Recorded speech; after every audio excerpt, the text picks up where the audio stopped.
All right. Excuse me. What is up, everyone? OG over here from Player Essence. Welcome back to another Player Essence Cross Nintendo. We are at episode number 155. Thank you guys so much for joining me on this journey to the amazing, on this journey to the Elite Ninja Village. Hopefully you guys enjoyed the music. We had Xenoblade Chronicles 2 Torna, the Goat Country battle theme, and then the song that you guys just heard is Theme X from Xenoblade Chronicles X. So yeah, awesome. I was in a Xenoblade mood today. I had a discussion video today. Make sure you guys check it out if you haven't seen it, especially if you're interested in Xenoblade Chronicles X, Xenoblade Chronicles X2, Xenoblade Chronicles 3, Xenoblade Chronicles whatever new IP from Monolith Soft. If you're a Monolith Soft fan, you have to check out my video that I did with that. And going forward, we're definitely gonna have more discussion videos.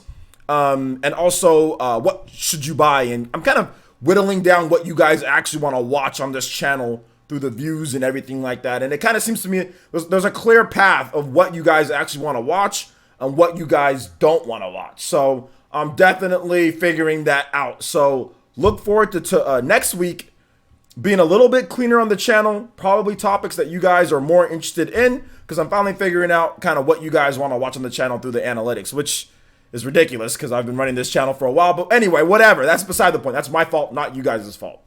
So anyway, let's go and get into a little bit more Ninja news, guys. On the channel, once again, we did have a Destiny video because Activision is splitting from Bungie, and Bungie is taking the Destiny franchise with them. So we had a video on that today. And then once again, like I said, the Monolith Soft video, so make sure you guys check out those. Also, we had some pretty funny Twitter posts and things like that as well, so make sure you follow me on Twitter too. So let's go in and get into the shoutouts here. I think it's time for shoutouts.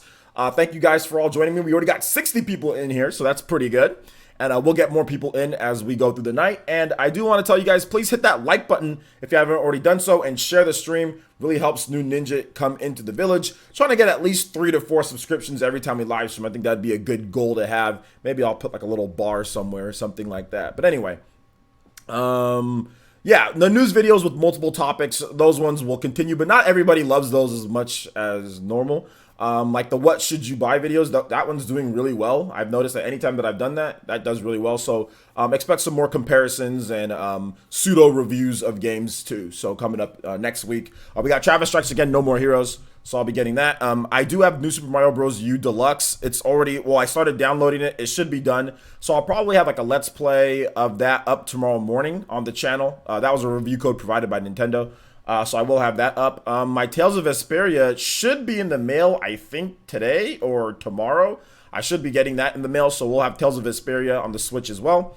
So yeah, there's going to be a lot of different video games, a lot of cool stuff planned on the channel. And then next week, you guys should see more discussions and also some more what should you buy videos and kind of just more discussions on the games that you guys want to talk about the most. News videos are great and all, but it seems like you guys are kind of waning on those. I mean, unless it's like big news like Final Fantasy or something like that, then outside of that, you guys kind of like, the news videos are kind of like cool. I mean, they're cool, but you guys want other stuff outside of news videos, so yeah.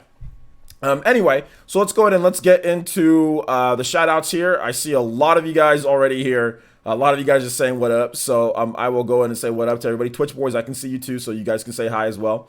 All right, so let's see here. So Ataki is here. Shout outs to Elite Ninja Ataki. What's good, my man? Good to see you here once again. Shout outs to the Canadian Destroyer, Ataki. I just made up that name. Shout outs to PV's here. What's good? Fairy Tiger, the co-captain of the Viking Nation, is here. El Comanche, long-term Elite Ninja's here. Elite Ninja VC is here. What's good? Thank you, VC. I appreciate that. We'll have more discussions on Monolith Soft as well. We'll have more discussions on Monolith Soft and their games and what they can do. Like, I really love talking about Monolith Soft. That video that I made about Monolith Soft, it was actually 30 minutes long, and I cut it down to like 11 or 12. It was a 30-minute video, no joke, of me blah, blah, blah, blah, blah, blah, blah, blah, and I had to cut it down to 12 minutes. It was freaking long, dude. I was like, what the hell? I was just talking for 30 minutes about Monolith Soft. So yeah, I had to cut that boy. Chop it in half. I had to chop it in half, my man. So let's keep it going here. Serenity Lotus is here. What's up, Serenity Lotus? Awesome name. Angel Page is here. What's good, man? How you doing today, Angel? Artist Akira is here. Akira is here. What's up, man? How's it going?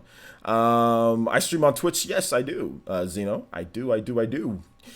The Hands the Third. What's up, man? How's it going? The Hands, man. I'm seeing you a lot. I think you need a profile picture, my man. I think we talked about this. I think it's time for a profile picture, my man. Alonzo Vines is here. What's good? Katana Riku, Elite Ninja Katana Riku is here. The Rain Man, yo, what's up? The Rain Man is here. KJ2399 is here. I like the news vids. Yes, the news vids will continue. DeAndre Jackson is here. What's up, my man? Good to see you here. Stuart Black is here. What's good, man? All the Nintendo YouTubers copy the same news. Watch one, you've seen it all. Not necessarily, because a lot of the news videos out there, obviously there's like for example, you have a topic, but a lot of different news videos, they give their perspective, and usually depending on how much they know about that topic, they can give a better perspective or a more unique perspective than somebody else. For example, if RGT is doing a Xenoblade news video, while he knows about Xenoblade, I think my Xenoblade news video is going to be a little bit different than his Xenoblade news video. You see what I'm saying? Whereas, like, if we're talking about, let's say, classic games or something like that, and RGT makes a news video on that compared to something that I make, obviously he's going to have a little bit more of better insight to give. So I'm gonna go ahead and disagree with that. When it comes to it. I think you're looking at headlines and you're saying it's the same, but I don't. But when you actually watch the videos, they're definitely different. Comparatively seeing like what the person knows about said or given topic, So yeah, I disagree. 777AZ says, what's up, OJ? What up, man? How you doing? Playing some new Super Mario Bros. There you go. There's a wrestling move called the Canadian Destroyer. There you go. No pick, no service. Nah, I'm just joking. Yo, what up, Simply Chris? How's it going, my man? What's up, Hom? Says the news videos are unique. Yeah, I usually focus on things that I like, so I can give you guys an actual authentic perspective, about things. If it's something that I don't really care about too much, it might just be short or just put it out there. But I usually try to stick to stuff that I generally like, so I can give you guys a good perspective on things. Whereas, some people don't care. They'll just do stuff for whatever, whatever is the hot thing to talk about. They don't even care or even play the games that they talk about. You know what I'm saying? So it just depends.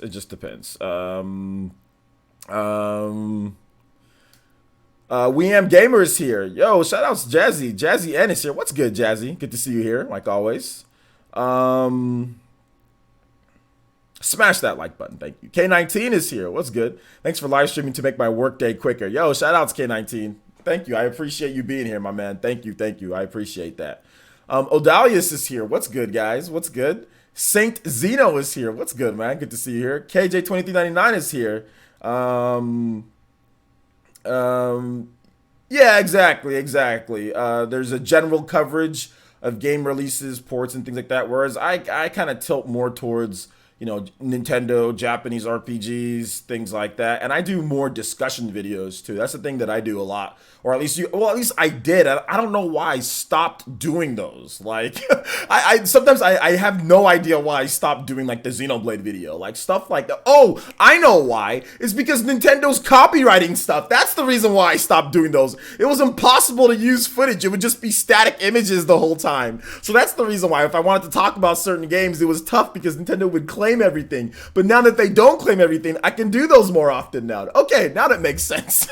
I knew there was a reason why I stopped doing discussion videos as much on like certain franchises or games or things like Xenoblade. It's just because you can't use any footage unless you're using certain gameplay snips, and it'd be like the same thing. Whereas now I can actually use the trailers. I can actually make it look clean, So yeah, definitely. Is Urcha here? Yo, what's up, Urcha? Urcha Gaming is here. Urcha, let me go ahead and make you a mod too.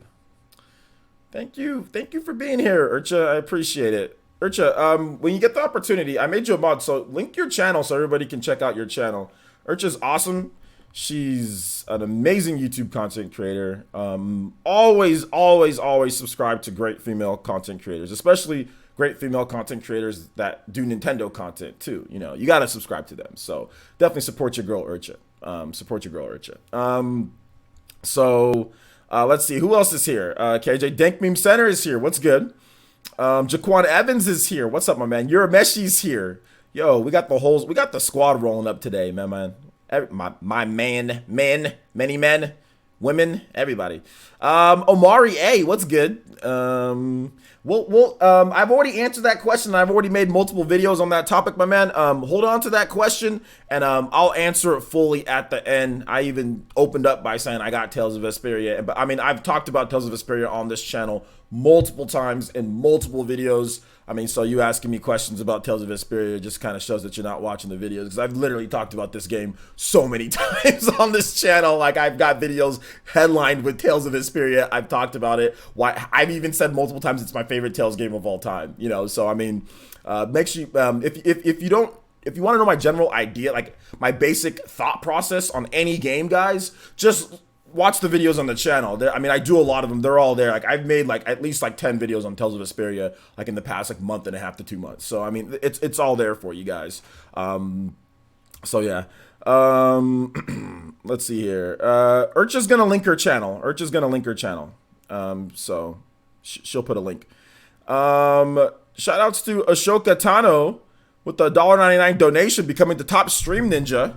Sheik and Zelda look upon you, says, been playing God of War, surprised, I love it. Okay, cool. I was surprised that I couldn't jump, but yeah, it's definitely a game that a lot of people do like. All right, so let's go ahead and put your name up on the top here.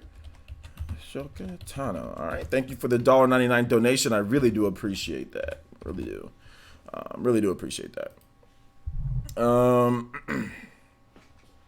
Just woke up from a nap. All right. Shall we get into the contents here, guys? I think we got 100 people watching, so I think we should get into the content here. So the big news for this week, guys, was Nintendo's Twitter Direct that they were having, right? There was a bunch of different release dates. So we got release dates for Yoshi.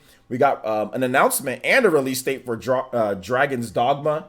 We got release dates for Final Fantasy X/10-2 and also Final Fantasy XII: The Zodiac Age. So 5 games. Yoshi with Dragon's Dogma, 5 games, 5 big games, not small games, but 5 big games, all coming to the Switch in the first half of 2019. With Final Fantasy XII, The Zodiac Age, that's coming out on April 30th, and then also Final Fantasy X and X-2 HD Remaster. Those ones are coming out on April 16th, and those dates are for the for the Nintendo Switch version and also the Xbox One version. But, you know, I mean, Final Fantasy anywhere that you want, or Final Fantasy only on the TV. I mean, I think it's if you have both systems, it's a pretty clear decision of what to pick. I mean, I even was playing Final Fantasy X-2 HD Remaster on the Vita, and it was great back when I had a Vita. I'm actually going to buy another Vita, and I'm going to do a video on the Vita. But yeah, I was actually playing that on the Vita a little bit before I got rid of my Vita. But I will be buying one back, like I said. And that was great on there, just being able to chill and play X-2 Remaster. I was watching like the NBA playoffs and stuff like that. That was great, and that was 2017 when I had one, because it was like with Persona 5. So that's a fantastic portable game. Like, if you play anywhere that you want, because it's a turn-based game, it's slow. You know what I'm saying? Like, it's not a fast, action-y type game. Actually, either one of those aren't. But like 12, you can speed up a bit from what I understand. But yeah, it's a great game to play anywhere that you want, especially like 10-2. The voice acting in the story is a bit awkward, but I think those are still really good games, and they stand the test of time when it comes to solid turn-based combat. It really is that type of grand adventure, you know, that you would expect. Might be a little confused with the story going through and kind of what happens there, but I mean, the gameplay is still just as solid as ever. Really, that's the old school Square Enix, you know, when it comes to it. So awesome stuff there. Yo, okay. Let's go. Sab Vasquez with the $5 donation, and he says, TGIF, brother. Thank you, for real. I mean, absolutely. He says, have a great weekend and keep up the great work. Hashtag Cali fam. Let's go. Cali fam, Valley Pride, whatever you want to say. That Valley is just where I live. But yes, no problem, my man. Thank you for the $5 donation. Also, with that donation, you are the top stream ninja. So thank you so much, Sa Vasquez, and I appreciate that. And of course, Cali Pride, definitely Cali fam. Let's go ahead and get your name up on here, Sa V. With the $5, put your dollars in your pockets. All right. Jaden says, "How's my day? My day's been good, man. How's your day been? What's up, Jeremy? How you doing today, Jeremy? Good to see you here, like always. X2 is ATB, I believe. Yes, X2 is. I meant 10, the original 10. ATB is a modified turn-based, so ATB like a Chrono Trigger, right? ATB to me is always. I've always wondered why more games don't use or evolve the ATB system, which is an active time battle where there's a clock, like there's like a timer, and as it gets there, you attack. So it basically speeds up things a bit more, you know. And Chrono Trigger does it. Chrono Trigger actually has a dual system, right? You can do completely turn-based, or you can do an ATB, which back at the time was absolutely nuts. There was, from what I understand, there was no other game like that. Now, there might have been a game that let you choose, but that was the first time that I ever played a game where it let you choose between the type of turn-based battle system that you want to do, an ATB, and not like an auto battle system and then non-auto, but an actual two, I mean, because ATB is modified from what an actual real turn-based system is. And I've always wondered why more developers don't advance the ATB system. We saw in like Final Fantasy 13, for example, and we're on discussions of Final Fantasy games, guys. So if you want to talk about Final Fantasy, or even I'd even throw in their RPGs, that's feel free to ask questions or throw in your comments or whatever. I've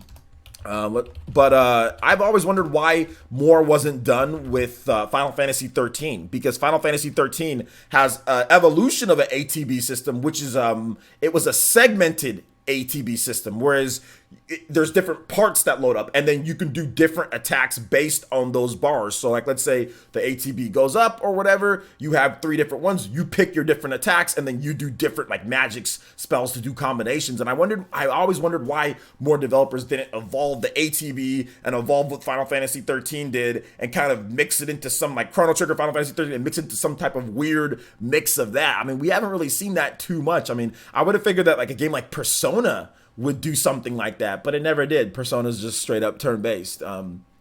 But yeah, definitely very interesting. Okay, thank you, Velvet. I appreciate that. Oh, 1 second, guys. I need to take this phone call. It is important uncle business. Give me 1 second, guys. Sorry about that.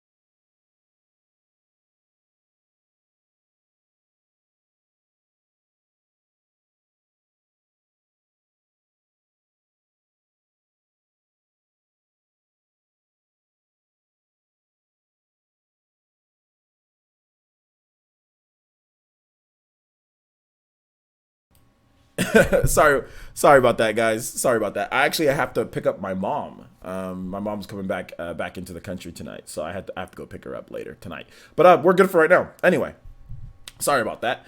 All right. So if there's any word of X2 will be included on the cartridge or just a download, I would think that it's going to be X and X2 physical copy on the cartridge. I don't think it's going to be a download, but you never know. From what I understand, X and X2 is on the cartridge for the PS Vita, right? There's no extra download for X and X2 on the PS Vita. So if there's no extra download for on the PS Vita, I wouldn't think there'd be one on the Switch. Square Enix is one of the only companies out there that's actually used a bigger cartridge, right, for their games on the Switch. For example, Dragon Quest, that's on a 32 gigabyte cartridge. So I don't think Square Enix is going to cheap out on that one. So, but we'll have to wait and see.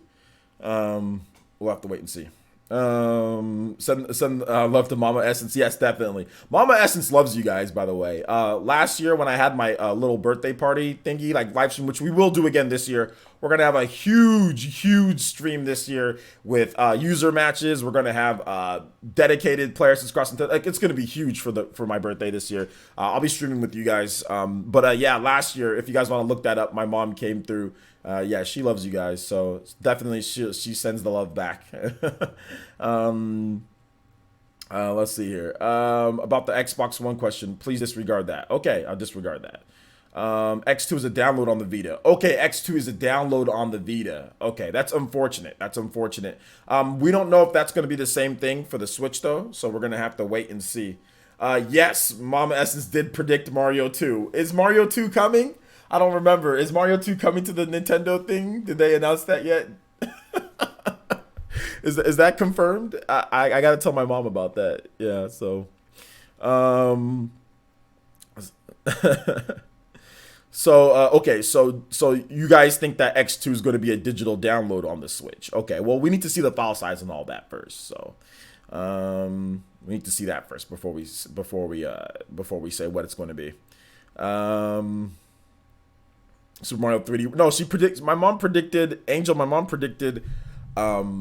Mario Bros 2. She just said Mario Bros 2 is coming to the Switch, and she said it's going to be a big one. That's what she said to me. She pointed in my face and startled me. I have the video on the channel. You can check. Just type in Mario Bros 2, and you'll see what I'm talking about. Oh man. We need your Elite Ninjas on Square Enix, but okay, you deleted your comment. Mario 2 hype. All right. Mario 2 hype. Am I getting ready? Yeah, I've already talked about that multiple times on the channel. Yeah, definitely getting Resident Evil 2. Yeah. But guys, hold on to your random questions towards the end. We're talking about Final Fantasy. We're talking about all of that. So hold on to your random questions, guys. And if you have a question that you want to ask, like if it's about something else, hold on to that. You can ask me at the end of the show, because there's no point in me going over random questions right now. But we're gonna have a big old, huge, long, like hour-long Q&A segment or something like that. So, oh, no, you don't have to apologize. You don't have to apologize. Forced value, boys. We can add this in. I do want to talk about this because we had a very interesting, kind of passionate discussion on the PE podcast, which will be up this weekend. It'll be up today for if you're on Patreon or if you're a YouTube member, it'll be up today for you guys to watch. If for everybody else, it'll be up on Saturday. So we had a pretty passionate discussion, and it seemed like they were kind of like not they, but like some people in the chat were kind of positioning it as like, I don't think that Nintendo can improve the service or improve, or what's the deal of like what value is. I think this is a good discussion to have, and like I said, I think that Mandy and also Jordan brought up very good points, and all of their good points I agreed with. The only thing that I don't agree with is companies like Microsoft and companies like Sony. And this is something that I've disliked from the very beginning. I don't like, this is just me, I don't like a bunch of digital games being thrown at me, for a service or for a fee, and then saying, oh, this is great value because there's 5 billion games that you can play on this thing, but there's only 24 hours in a day.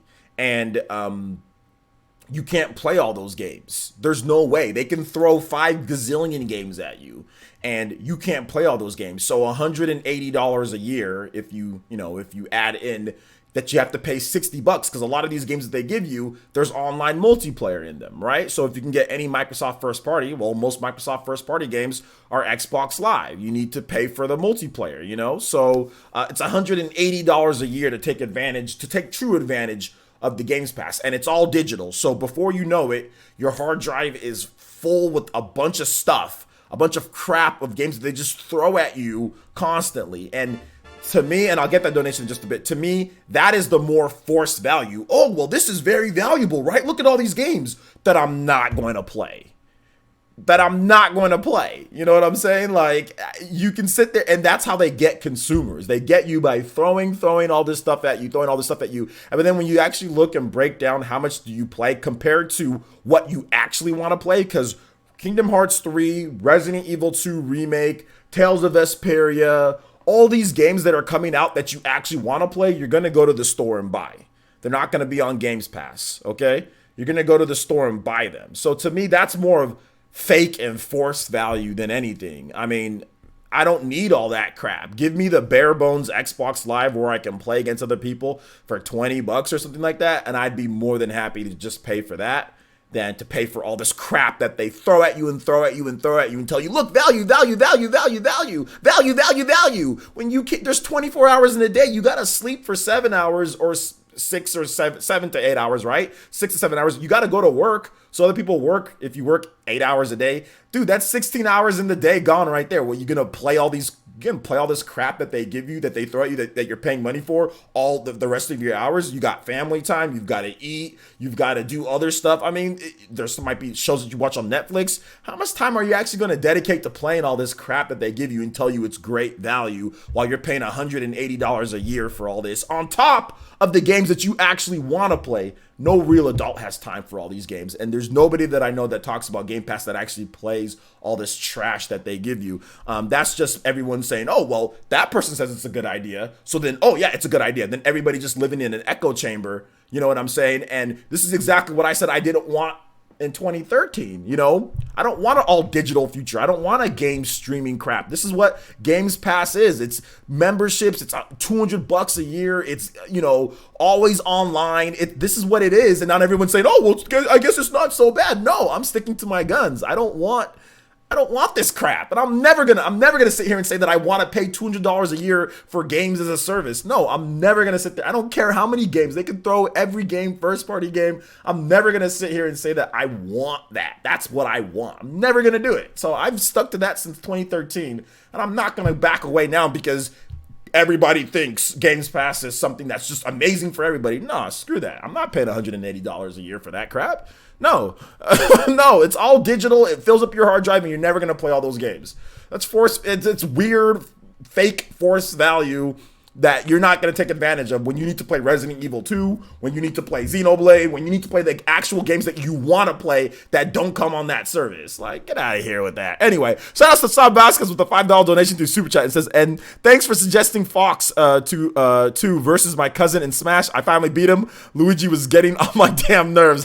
Yeah, Fox is a pretty hard counter pick to Luigi, so good stuff, man. Glad you were able to beat him.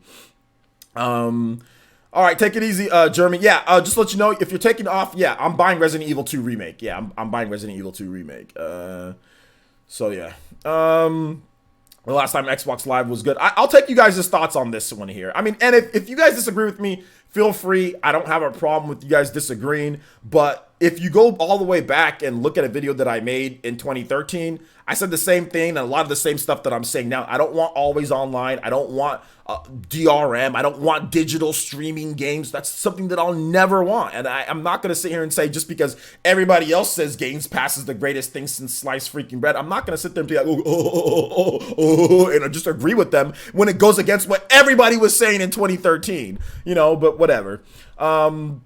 Last time Xbox Live was good, it was when we had the ESPN app watching the live matches of soccer and being able to watch the NBA playoffs. Okay, that's cool.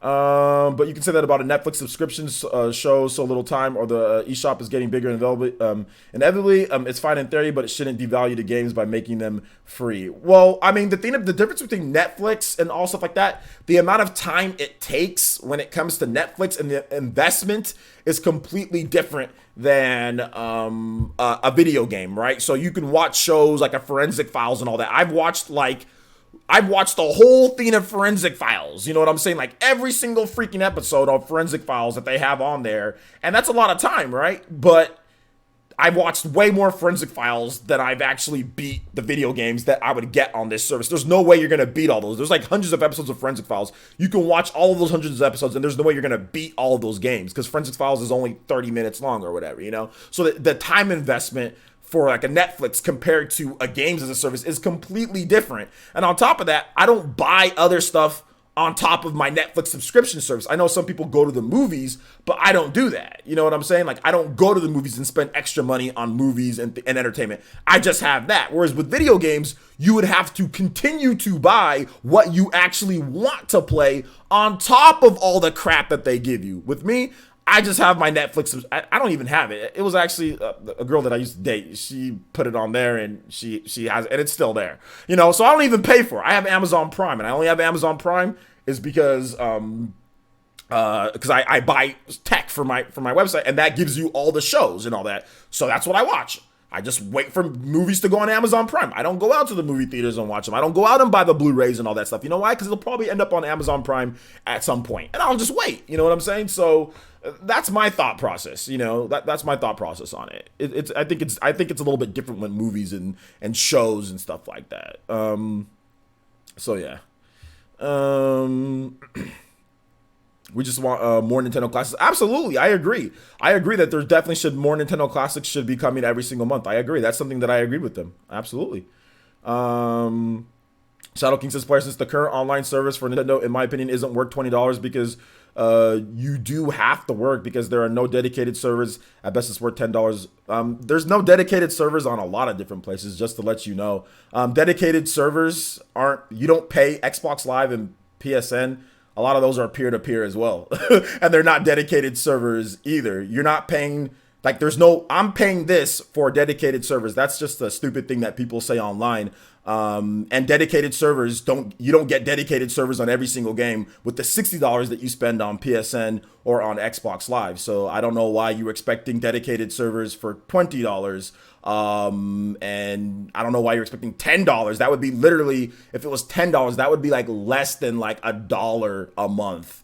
If you feel that it's not worth it to play games like Smash Brothers and play those games online, that's you. But I would say that a lot of people disagree. That's why a lot of people are signing up. The real value in online gaming to me, if a company is going to charge for online, is being able to play games online. That's the real value. It's not dedicated servers. That's just a buzzword that people throw out there when most games don't have dedicated servers because dedicated servers are too expensive to run normally. So most games don't have that. Most games are just peer-to-peer. All the fighting games on Xbox Live or PSN, peer-to-peer. There's all the games, a lot of games that you play, they're peer-to-peer. You know what I'm saying? So that's just the silly thing that people like to throw out there. Like, oh, well, I'm not getting dedicated service, so it's not worth this price. Well, how much do you pay for dedicated service? Nobody knows the actual price for that. So while you bring up, I don't think you really even have a good point at all, Shadow King. That's just something that people are saying, and you just copied what they said, to be honest. Not only that, but like dedicated servers wouldn't even fix, like for a game like Smash Brothers, the best way to play a fighting game is peer-to-peer. Dedicated servers would have people skipping around and would have even more input delay because you'd be masking it around. So you'd see people teleporting on screen like you see in Splatoon or like you see in some of the other games where like they hide the lag, you know, paint just covers up out of nowhere, or you get shot and killed like a couple seconds after, afterwards. So it would just be like that. So, I mean, it's up, but like I said before, a lot of people don't understand that. Yeah, exactly. And if you have the family plan, it's actually super cheaper. So you can make it super cheaper. Exactly. Chupacabra says it right here. Dedicated servers are made for specific games for specific companies. It's not made as in like, here's this broad, big old, huge dedicated server and all of our games are on this. That's not what Xbox Live is. That's not what PSN is. There's plenty of games on Xbox Live and PSN that are peer-to-peer, that aren't dedicated servers. Yet you're paying $60, you're paying $60 a year for it. You know what I'm saying? So that type of argument is silly. So yeah. But to be honest, I mean, all of these games are set up by a dedicated server that hooks you together and pings you and puts you with somebody, matches it up, and then it goes into it. So there's servers there, you know. So I think, like I said, dedicated service has become the buzzword for people to say this is worth or not worth, but nobody says any prices or nobody wants to actually talk about, well, how much does a dedicated server cost? Like, what's the price of a dedicated server? You know? If your game isn't an MMO or require large data transfers, you don't need dedicated servers. Current gen PS4 and Xbox One games use peer-to-peer. Exactly. Like OJ said, dedicated said servers wouldn't fix Smash. Exactly. Travis says, I never knew what dedicated servers were until people complained Smash didn't have them. People who say Smash should have dedicated servers have no idea what they're talking about. Have literally zero idea what they can't explain anything. They can't explain how much dedicated servers cost. They can't explain why it would be a better idea or not. They can't explain anything. They just people online just like to say things that they think is smart. Oh, well, I heard dedicated servers help with speeds. So I'm going to say, like, people online just say whatever they want. They don't actually have any information or real facts. They just say things. It's become a meme whenever I see that. I just, there's another dedicated server person, you know? There's not enough players in Mario Kart or Splatoon 2 to have dedicated servers. It would cost too much. There's no way you're going to get that for those games and pay that price, $20. There's no way that's going to happen, VC. So you can say that they should have it, but they're not going to unless you're willing to pay a lot more than $20 a year. It's just not going to happen. It's super expensive. And I've played Mario Kart. Does it need it? Not really. I mean, maybe it could help, but there's only 12 people there's only 12 people per the race. I mean, is it worth the investment when it comes to the money? I would, if I was a business person, no. Not if you're playing, like I said, a huge game that has a ton of different people in there, like let's say like Planet Side or something, where there's like 60 or 70 people. If Nintendo ever makes a game like that, or like remember back when Sony had that game Mag, massive action game. If you're playing a game like that with 200 something people in the game, then absolutely, maybe that's something that you look into, like a Battlefield, for example. Maybe that's something that you look into because you have a ton of players, and that would definitely help. But with 12 people or with 4-on-4, that's just a waste of time. How many servers are you going to have? You're saying it should have it, but the games are hosted on 4-on-4. So you know how many servers you'd have to have for hosting dedicated servers for this dude. It would even be worth the time, the money. it wouldn't even be worth the money. Schoolless OJ. What would having dedicated servers better Smash Online? It won't. It wouldn't. The best way to play fighting games is peer to peer. It wouldn't. It wouldn't help. It wouldn't help at all. It would just actually cause probably more input delay, and it would cause more issues that it would fix. It wouldn't really fix anything. Dedicated servers are for big multiplayer style games to hide lag and things like that. You need, when you're playing a fighting game, you need the most precise and response controls as possible. You can't have it to where players are skipping or you're getting hit and you don't actually see it getting hit. If somebody has a bad connection and somebody has a bad connection, and that wouldn't help anything with dedicated servers. I mean, we talked about this on the Spawncast, and Evan said the same thing. So did John. We all know about that. So yeah, man. Most of my videos aren't claimed anymore. Nah, I don't. My videos don't get claimed anymore. So yeah, I think, like I said, I think dedicated service has become a buzzword that most people who say this should have it don't really know about. But hey, if you guys think that, it's feasible, go ahead. Keep on thinking that it's feasible. Keep on thinking. It's never gonna happen though. For $20, no. For every single game, no. It's never gonna happen. With that low of player counts, there's no way. 4-on-4. If Splatoon ever becomes a huge, big like game, like for example, like a Fortnite or something, then maybe. But with 4-on-4, that's not happening. Not happening. Dankbeam said, it says, players says, with my years of research, dedicated servers should be reserved for 2 huge multiplayer games. Smash doesn't need it. People's internet is generally trash. The Japanese are laughing at us. Yeah, exactly. The Japanese players are laughing silly at us because if a Japanese player is playing a Japanese player, most of them have really good internet, so the game's running silky smooth. You know what the funniest thing is? I've played against multiple Japanese players at this point, and their connections have been better than people that are here in the US or in Canada. Because what does that tell you? That tells you that somebody has a bad connection, because I've played against people in Japan and the connections have been, and like the game has played really good. I actually saved a couple of the battles too, where I was playing against a Japanese Pichu player, and it was so, dude, it was like almost like it was like offline, dude, it's not just LAN adapter though. I mean, if you have a LAN adapter and you're running net zero, then that's you know what I'm saying? Like if you have a LAN adapter and you're running net zero, you're using McDonald's connection, then that's not going to help you. So you have to have a good fast connection too. I mean, and a LAN adapter helps with that, but you also have to have a good connection. Like you have to have a fast connection. There's a lot of internet package speeds out there that are just trash. Like there's a lot of people that spend $30 a year, $30 a month on internet, and they have a basic, package that'll let you stream some movies, that'll let you, surf the web, but it's not good enough for multiplayer gaming like a Smash Brothers. It's good enough for maybe like a Mario Kart or something to where you can hide the lag. You see people freaking skipping all over the place. It's good for that, but it's not good for a 60 frames per second fighting game, So a lot of people have that like a basic internet package, and then they go online and play. They're like, oh, well, Splatoon's good. Okay, Mario's good. Okay, well, now I'm playing this. Oh, this is not good. Oh, this is horrible. Start complaining. So yeah, but I agree though, with, like I said, with all the points that they were saying last night. I agree Nintendo needs to improve the service. I agree that Nintendo needs to add in like the voice chat, like built-in voice chat, like through every single game, not through an app, built in. I agree that Nintendo needs to add like basic messaging systems, stuff like that. Stuff that I've already said a million times that I agree with. It's the stuff that, what I don't agree with is the stuff like people just saying, well, they need dedicated service because we're paying $20 a year. Okay, you're paying $60 a year and there's not dedicated service for every game in Xbox Live and PSN. So what now? And there's lag in Street Fighter. There's lag in like when if somebody has a bad connection, you'll get lag in those systems. So Why aren't you getting dedicated servers there for every single game? Then and all of a sudden then they don't have anything to come back with because they don't know what they're talking about. That's the stuff that I disagree with. It's stuff like that. Or they need to do what Games Pass is. Nintendo needs to start, throwing 5 billion games at us a month and then charging us $10 on top of charging us for online play. And I don't mind paying $60 or $70 for online if it's better. And then on top of that, for Games Pass, so we could pay $200 a year for what like Microsoft. No, it's like that's stuff that I'm like, no.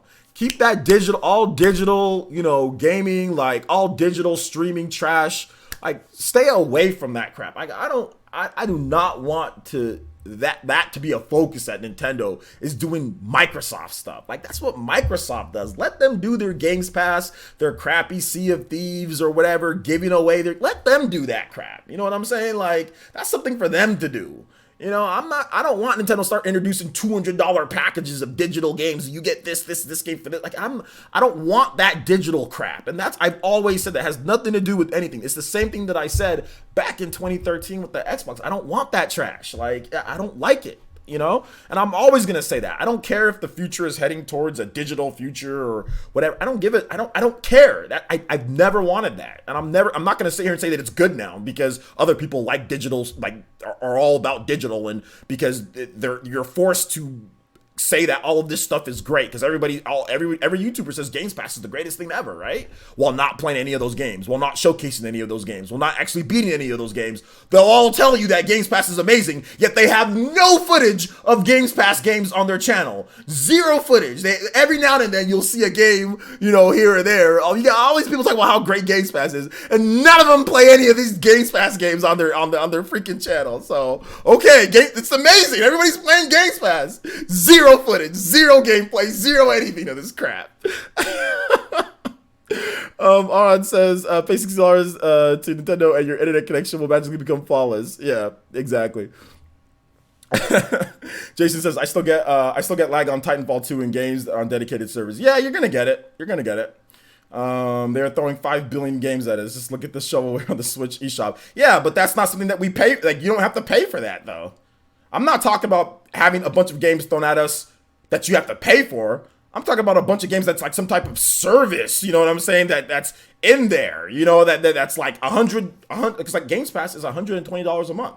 And then if you want to take advantage of the Games Pass, because a lot of those games are online, you've got to spend $60 a month, $60 a year. And I said $120 a year, $120 a year and $60 a year. So you got to spend $180 a year to fully take advantage of Games Pass and everything. So I'm not talking about just games being, obviously you want to have a lot of games on your system. You want to have a bunch of games on your system. All those crappy eShop games are the same crap like that's on Steam. Like, people complain about Steam being put with a bunch of crap on there. And I've never once complained about all the crap that's on Steam. Whenever I want a game on Steam, I don't buy games on Steam much, but whenever I do want a game or if they have a sale, I go and I look, I find the game that I want, I buy the game, and I ignore the rest of the games. Plain and simple, so I don't have an issue with that. And I've never had an issue with that. I'll never complain about, there's all these crappy games. Then don't buy them. You have a PC, you have a tablet, go look at what freaking game you want, and then go buy the game that you want. You're an adult, you can do it. It's not that hard. You know what I'm saying? Like, it's really not that hard to avoid trash. I do it all the time. I go on the eShop, hey, this game is digital only. I want this game. I type in the name of the game, I buy the game, and I leave. I'm not out there to say, eShop surfing. What's this? I'm not doing all that trash. I don't have time for that. So I mean, I know some people like to do it. Some people like to dumpster dive, right, through eShops and through PSNs. I'm not wasting my time doing all that. I'll research what I want, and then I'll go buy the game, and that's that. I don't have time to be dumpster diving around eShop games or looking at all this trash that's out there.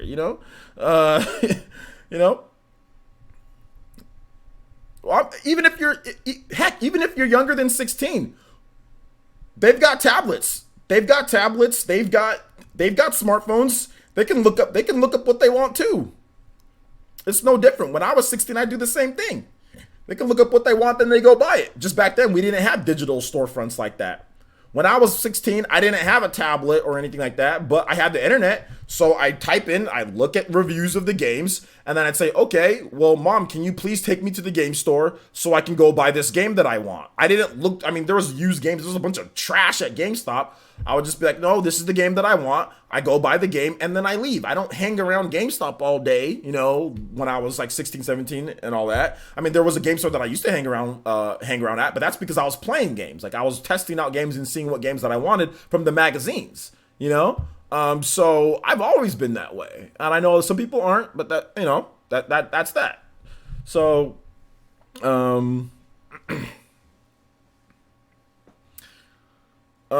it's sad that Nintendo can't provide basic features they had on previous consoles and handhelds, even after charging for online. That's what I've already said that multiple times, that they should have more features on there. I personally, me, I'm not like, oh, I need to have this, and this, because I'm going to handle everything through Discord. But I understand for other people, yeah, that they should definitely have those features on there that they already had on previous systems. But I mean, like, complaining about it here does nothing. You know, like, that's something that we already know. And not only that, Aiden, but you've already told me that multiple times on multiple live streams, the same thing, you know? So I already know, and I already agree with you. There's nothing to disagree with here. I already agree with that. I've already talked about it on my channel multiple times. That's something that I've already discussed multiple times, but nothing's changed. Like, it's still the same, you know? It's the same reason why you don't see me always complaining about Xbox Live in videos. Like, unless it comes up, do you guys ever see me complain about I hate PSN.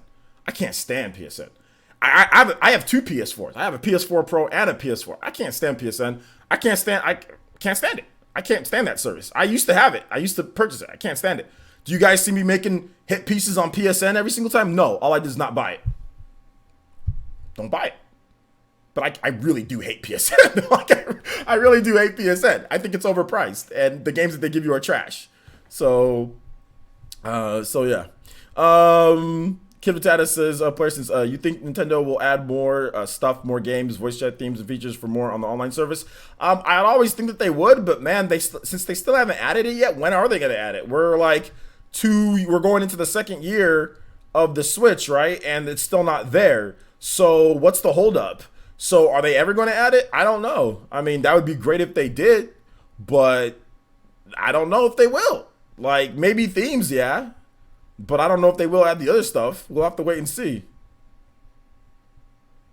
Would trigger a lot of Sony fanboys right now. Well, it's not even about triggering them. It's not wasting my time complaining about something that I don't care about or that I don't pay for. If something is really horrible and it's not good and you don't like it, I mean, there's nothing wrong with voicing your displeasure, and that's fine. You can do that. But the best way to do it is just not to buy it. You know what I'm saying? Like, that's why, I mean, I can respect, Jordan, he says, like, oh, well, I don't like it's not valuable to me. Like, I rather, it's not valuable. They don't add enough stuff in there. That's fine. He doesn't pay for it. But if you're paying for it, then obviously there's enough, it's offered some value to you. You don't pay for things that aren't valuable. That, just my opinion. That's how I was. I mean, I took economics. I took a lot of economics classes in high school. I took economics in college. And one of the main things is that you shouldn't pay for something that you don't think is valuable to you. I think any real businessman or any, like, I don't know if you guys follow like the billionaire mindset on Twitter, don't pay for things that you don't think is value. If something's not valuable to you, then don't pay for it. If somebody forces you to pay for something, then there's value. There, hands down, point blank. There is no forced or kinda or maybe or sorta. No. If you pay for something because you need to, because you want to access that, then there's value. Plain and simple. PSN and Xbox Live, Games Pass, there is nothing of value to me on there. So therefore, I don't pay for it. How much of a fraud would I be right now? How much, if I said, you know what, I hate PSN. Oh, by the way, I pay for PSN. Would you guys even take me seriously? If I'm sitting here talking trash about PSN every single day and then tell you guys, well, I pay for PSN. You'd be like, well, why do you pay for PSN? I have to. I'm being forced. No, nobody's forcing you to do anything. Nobody's forcing you to do anything. You have an option whether you want to pay for it or not. If it's valuable, or if there's value, you pay for it. If there is no value, then you don't pay for it. Plain and simple. That's it. That's basically what it comes down to. If you don't like what they're offering, then you don't pay for it. Then you don't pay for it. It'd be hypocritical. That's what it would be, because that's what a lot of these people do. Is like they'll sit there and they'll complain, and then they'll go buy it. and then they'll go buy it for a price that, like, full price. You know what I'm saying? Like, for me, I hated like Resident Evil 7. I hated what they did. I hated it. I felt that it was way overpriced for what it was. I felt that, you know, I'm not going to spend full price for this game. To me, it wasn't. Resident Evil 7 was not valued at $60. The DLC that was announced like right after the game, like a week after the game, there was DLC for Resident Evil 7, right? And then I was like, okay, you guys are going to charge $10 for DLC a week after the game comes out? That could have easily been in the game. Okay, I will buy your whole game for $10. And that's exactly what I did. I waited, what was it, 2 years now? Or actually, I bought it at the end of last year. And I bought Resident Evil 7 Gold Edition for $10 because that is the value of that fake Resident Evil game to me. $10 is the value of that game. So I bought it then. I waited. I'm not going to sit here and go back on my words, you know, because you guys saw me trashing Resident Evil 7. Did I have the game? Nope. As soon as I bought it, I showed you guys, hey, I bought Resident Evil 7 for $10. That's what it's worth to me. That's the value of that game, you know? He says, but Wii U ports are 60 euros, so that is okay. Who says that's okay? If you feel that that's too expensive for the game, then don't go buy the game. Who says it's okay? They're charging a price. If it's too expensive, then don't buy it. A Bentley SUV or a Ferrari or a Lambo, those are hundreds of thousands of dollars. Am I going to sit there and say, oh, it's not worth it? Oh, is that okay? Is it okay that they're... No, if it's too expensive for me, so I don't buy it. I buy something that's cheaper or something that I can afford or something, you know, like if something's overpriced, then don't buy it. If it's not okay, then don't buy it. Some people didn't play the ports, so they feel that there's enough content or value in the game since they didn't play the game and they're going to get a lot of hours out of it, then they're going to buy it for 60. But nobody's forcing you to go buy the game for 60. what nobody's forcing you. How's it okay if that's subjective? It's your opinion. If you think that it's not okay, then don't go buy the game. Nobody's forcing you. Or are you being forced? Are you being forced to buy the game? No. Nobody's forcing you.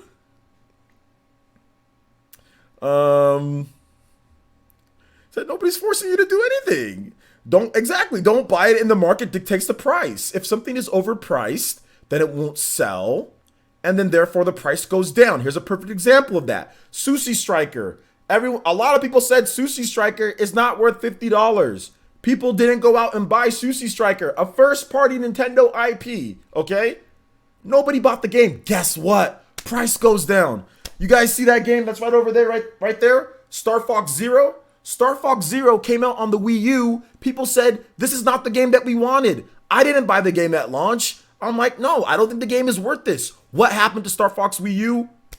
The price went down. The price went down fast. Metroid Other M, another game. $60 or $50 back when it launched. People said this game isn't good enough. It's not worth it. Dude, I saw Metroid Other M brand new at GameStop a few months after release for $10. If you don't think something is worth it, then don't go buy it. Plain and simple. And the market will dictate the price of the game going forward.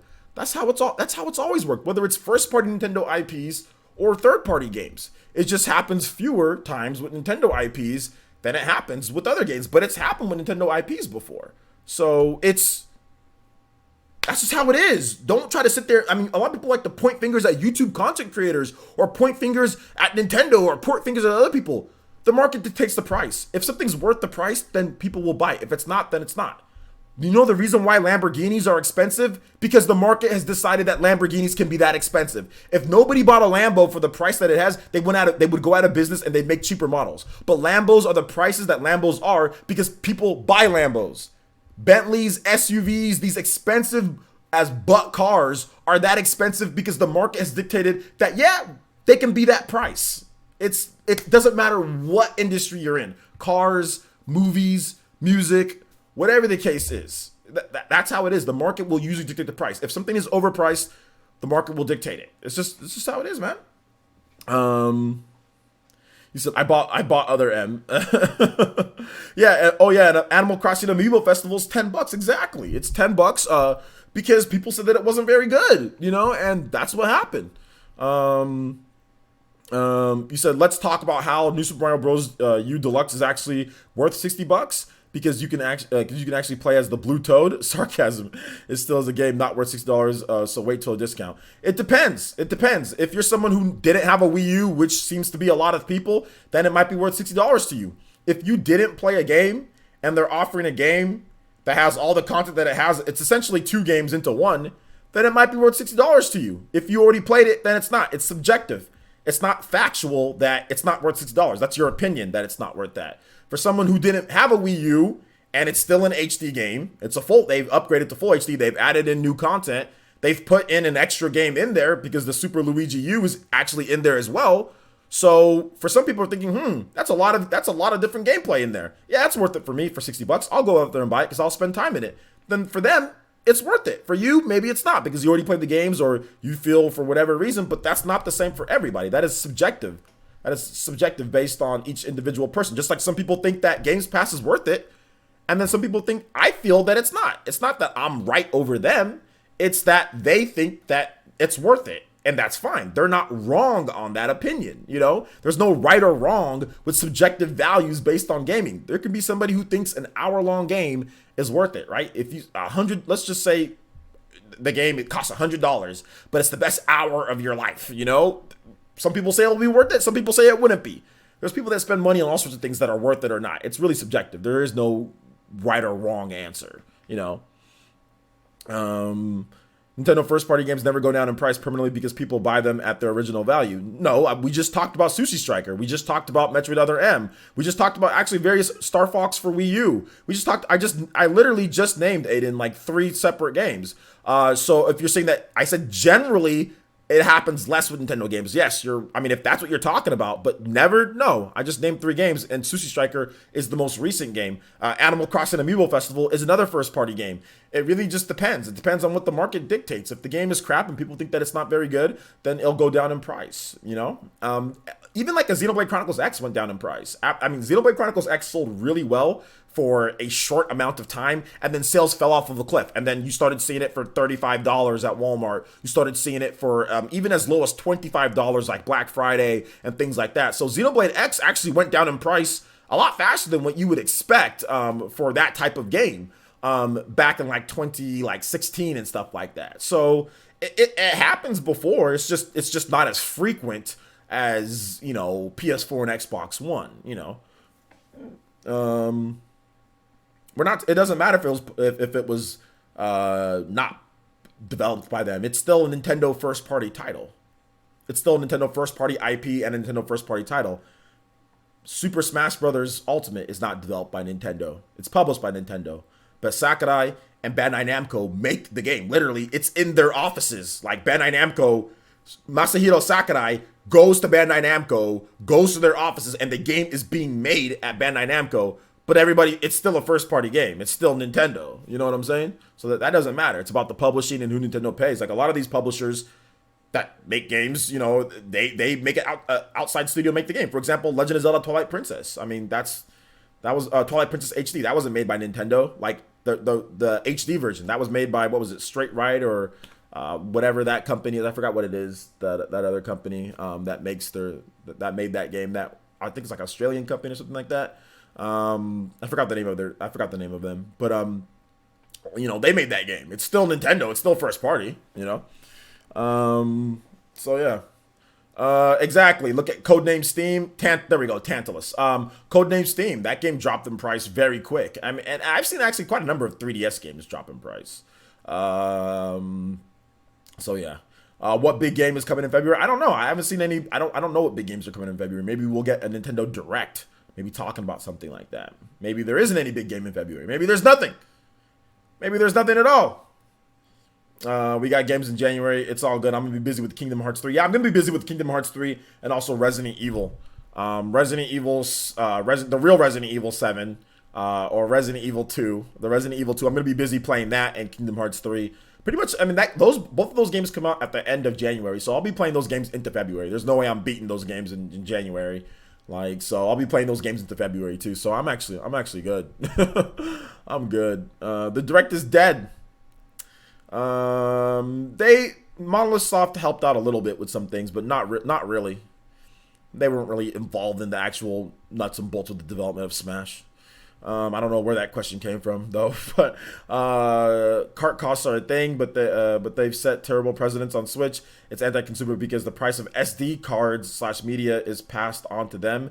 Fans have to download parts and can't resell. Oh no, you can still resell any game that. I agree that it's not necessarily the best for consumers out there, but you can resell any game. Like you can resell, what's it called? What's a game that does that? LA Noir. You can resell LA Noir. You just have to, and if you have access to that cartridge, you get access to that part of the game. So no, you can resell any game that was download like parts of it or anything like that. No, you can. Um, you can definitely resell those. Um, yeah. Kingdom Hearts has a ton of content. A ton of content. I guess we should move into the next topic here, guys. We kind of deviated a little bit with that topic, but I wanted to discuss it more, just because I thought it was interesting. And I do want to go over the French sales real quick, guys. In France, Nintendo Switch sold 1.13 million units. I have a video on that, so you can check it out more if you guys want to know more about that. Super Smash Bros. Sold over 400,000 units. Mario Kart 8 Deluxe sold really well. What else? They sold lifetime to date sales in France are 2.04 million units. So they did 1.13 million for all of 2018 versus the 911,000 for 2017. So they upped it. They upped it there. They're expecting to even have bigger sales then. So yeah, good stuff. Super Mario Party selling really well there. All Nintendo's evergreen titles are selling really well in France. So France is a big market for Nintendo. So yeah, there's that. Dragon's Dogma coming to Nintendo Switch April 23rd, I think. April 23rd. Looks like it's getting a physical release too. There's been listings on Amazon and also on GameFly. We'll have to wait and see if there's going to be like the extra download or something like that. So we'll have to wait and see for that. But yeah, that is coming April 23rd. That was a surprise announcement. It's Dragon's Dogma Dark Horizon, so it has all the extra content, all the updates, all that good stuff. You don't need the Nintendo Switch Online also for like the online components of the game, but there's no like direct real online play. So yeah, there's that. All right, so we're an hour 12 in. Definitely want to make sure that we get to Q&A because I know you guys always have a ton of different questions. So if you have questions, feel free to tag me at PlayerEssence or hashtag PlayerEssence. I'll be more than happy to answer your questions. More than happy to answer your questions.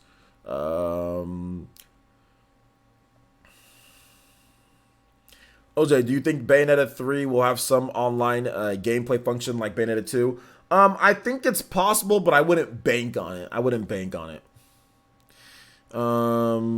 Not sure if Dragon's Dogma will be physical in Europe. Mega Man 11 wasn't. Yeah, I meant to say US. Sorry about that. US.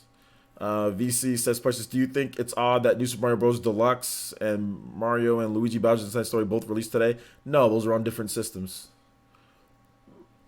Dragon's Dogma in April also. Wow, April's going to be a big month for Switch. Yeah, April's already turning out to be a huge month for Switch.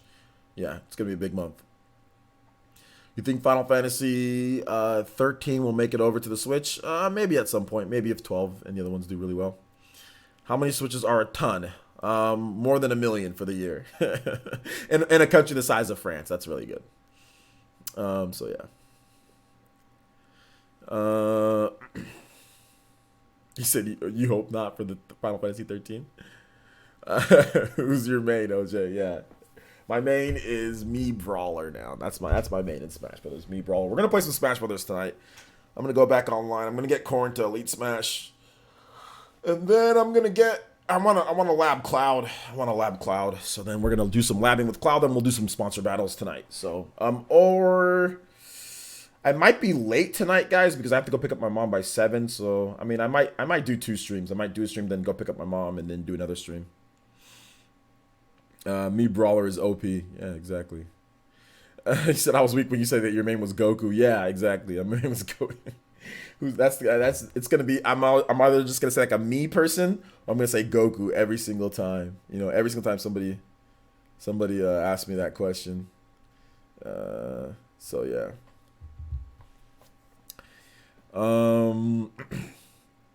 OJ, when are you going to Japan? I don't know. I'll have to figure that out. It's expensive. Who's your number 1 female protagonist or character in an RPG? Number 1? Lucina.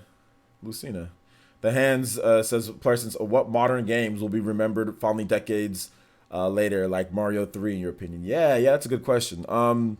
I'd probably say like, like modern games. So I would say probably games like Arms. I think people will look back at that game and be very fond on it, even though it didn't sell as much as other games. I think people will look back like 20 years from now and say, "Man, that game Arms was kind of cool. It was kind of different because there's no other game like Arms, out there." So I think games like Arms, I think games, even like Super Mario Odyssey. I think games like that, I mean, are going to be looked back and people say, "Yeah, that game was pretty nuts for how it looked and played back then, like what you can do in it." Very unique concepts like throwing the hat, then jumping on the hat, then doing different types of stuff. So yeah, I think those type of games. I even think even like a game like what else? I don't know, man. But those are the two that came to my mind first. Breath of the Wild. I think Breath of the Wild. It just depends. I think it just depends with Breath of the Wild. I mean, if Nintendo makes a way better version of the next Legend of Zelda game, I don't know if people will look back as fondly on Breath of the Wild if they make like Breath of the Wild 2 or Breath of the Wild, like if we get another one like next year or something like that. I don't know. But I think that like we're not talking about games that are like, I think games that can be like timeless because of how they played and the smoothness of them and everything. And I think Arms and Mario Odyssey are two games that were just so played so smooth and were just so unique within their genres.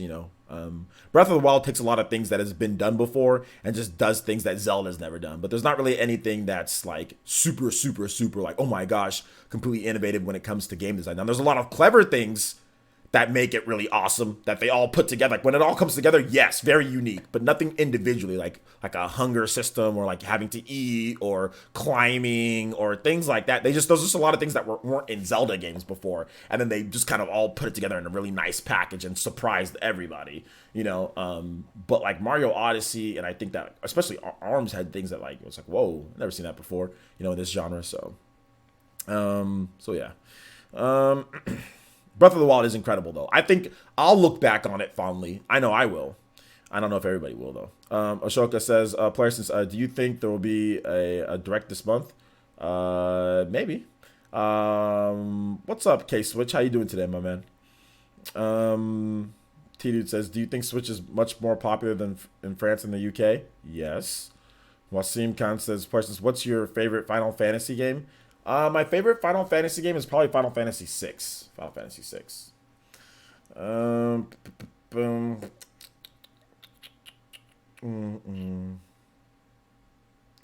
It's a groundbreaking feature for Zelda, but there's been other games that have making the world your playground. There's been other games that have done that. I would say that making the world your playground in the type of fashion that it did it in, but there's been other games that have had like physics-based stuff that you can do, but Zelda did it in a very unique way. Don't get me wrong, Zelda's really, really good. It has a lot of great ideas, a lot of good ideas. K-Switch says, I'm good, brother. Shoutouts, man. Kamachi says, I'm getting Kingdom Hearts and Resident Evil 2. Yeah, of course. Gen 1 says, hey dude, how would you feel if Nintendo made a manga of Xenoblade and Xenoblade 2? I mean, it'd be cool, but I'm more for like anime than manga. So if they made a manga, I wouldn't read it. If they made an anime, I'd watch it. OJ, you got the Cowboys or Rams? I'm gonna go ahead and go with the Rams, but the Cowboys have a nasty defense. They can win. Player says, I'm still waiting for the Zelda game where Ganon finally gets defeated. Yeah. Zelda Breath of the Wild is literally my favorite game of all time. Yeah, it's one of my favorite games of all time. It's definitely like in my top 5. Easy. Wonderful 1012 for the Switch. Maybe you'll get that. Maybe you'll get it. Dub City 5 says, did you get the Pokemon game for the Switch? Which one? Pokemon Let's Go, Pikachu and Eevee, or Pokemon Tournament? I got both of those. Climb anything? I think no, you could like, for example, like Spider-Man games, right? There's open world Spider-Man games where you can climb anything. There was also like Hulk Ultimate Destruction. You can climb up anything in like Hulk Ultimate Destruction and jump from destroy the buildings and all that. I mean, it wasn't executed as well as Breath of the Wild, but yeah. There was games that definitely had that concept before. El Comanche says, Parsons, I know you love Xenoblade everything. Do you collect all out and buy all versions of other regions and books and stuff? I don't know if I do all that. I mean, I bought a lot of Xenoblade stuff, but I don't do all that like for every game. Nah. Parsons, what's your favorite superhero slash anime game? Dank Beam Center says. My favorite superhero game? I don't know, like probably like a Marvel Ultimate Alliance, something like that. That's probably my favorite superhero game. When it comes to anime game, probably like my favorite anime game ever is like, if we're not counting like Xenoblade or anime aesthetics, stuff like that, then I'd probably say like Naruto Clash of Ninja Revolution, like that franchise, that series. Lusco Fusco, what's up, Lusco Fusco? It says Game Boy's 30th anniversary this year. Do you expect any classic edition, or would you bet on an N64 Mini to come first? I would think an N64 Mini would come first, but you never know with Nintendo. You never know with Nintendo. Bosch Ups the Spider-Man, sure, but felt bland. Not as much variety in the world. It was more so to play with and having a playground. I mean, yeah, but I'm just saying, like, people said climb anywhere. I'm like, it's been done before. I said Legend of Zelda Breath of the Wild took a lot of ideas from a bunch of other games and then put it all together, which made it unique, you know? That's what I'm saying. El Comanche says, Parsons, reason why I asked you is if you see my Phantasy Star Online stuff. I have. Wasn't sure. Yeah, you linked me on Twitter. I remember seeing that on Twitter. So yeah, man, that's awesome. It's awesome. You should check out Baki on Netflix. Very good fighting anime. Maybe someday I will. I'm still watching My Hero, another anime though. So yeah. Is Vortex back to talk about women again? Oh my gosh, this man. Vortex, just don't worry about it, my man. You worry too much about that. You worry too much about it. You always talking about that. Super new GameCube Mini. That'd be interesting. Matthew Hammond with the $4.99 donation. It says, will Mario Galaxy 1 and 2 and Super Mario 3D World be ported to the Switch? Should Octopath Traveler get a sequel, or would you like something else? Thank you for the $5 donation, first of all, Matthew. I appreciate that. And I think Mario Galaxy 1 and 2 will end up on the Switch some way, shape, or form. Whether it's through like a digital download or it's through like a remaster or something like that, I think they will. So Mario 3D World, I think, will end up at some point too. Octopath, they've already talked about a new Octopath game. They've already talked about getting a new Octopath game on the Switch, so I think that's already going to happen. They've already talked about getting new Bravely Default. They've talked about doing a lot of different things. So that team, that's Business Division 11. They've expanded heavily, so you're going to see a lot of different games for them, not just one or the other. I made a video on it the other day. Make sure you just type in Bravely Default or type in Octopath Traveler, and you'll see what I'm talking about. Let's see. I'm going to start either anime. Which one is better, Attack on Titan or My Hero? I like My Hero a little bit more, but Attack on Titan's also very good. The Hand says, Parsons, how would you feel if Disney bought Nintendo? It's not possible for Disney to buy Nintendo, so there's no way that I'd feel any type of way. Believe it or not, I don't think Disney can afford them. Even though Disney has Hello Bank, I don't think they can. I think it'd be too much of an investment. You can't really put a price value on Nintendo. It's impossible. Dank Meme says, Parsons, what's your pick for top 5 in Smash Ultimate? I don't know if I have a top 5 yet. Katana Riku, thank you so much, Katana Riku, for the doll donation and the first Streamlabs shimmy. Thank you guys so much. Thank you for using Streamlabs. Appreciate that. He says, can you play Phantasy Star Universe OST? I cannot say that name. Coast Shimmy Voice. Thank you so much, man. I appreciate that. Yeah, we can play that music for you. You guys keep your questions coming, and I'll answer as much as I can for like another 27 minutes or so. Let's get this music going for Katana Riku. Phantasy Star Universe. P-A-R. Let's see here. I don't see where this music is that you're asking for. Phantasy Star Universe, P-A-R-A-C-A-B-A-N. Post. There it is.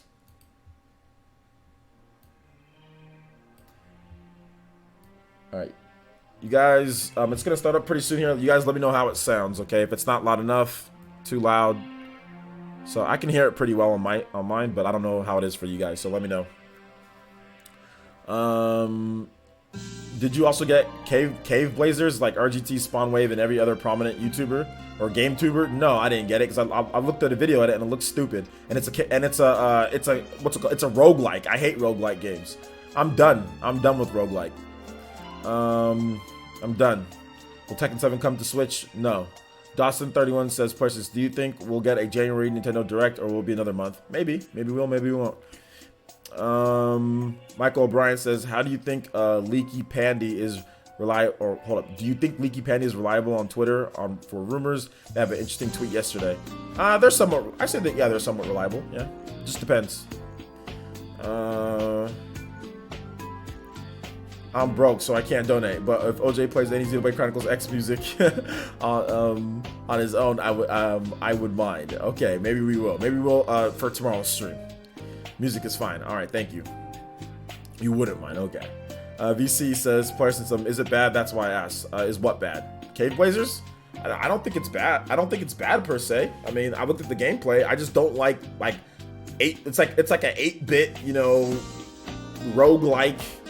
I'm done with rogue. After Dead Cells, I'm done. I don't have time to sit there and die over and over and over a million times. Like, it's just like I'm done with Dark Souls. I'm done with Dark Souls. I'm done with Demon Souls.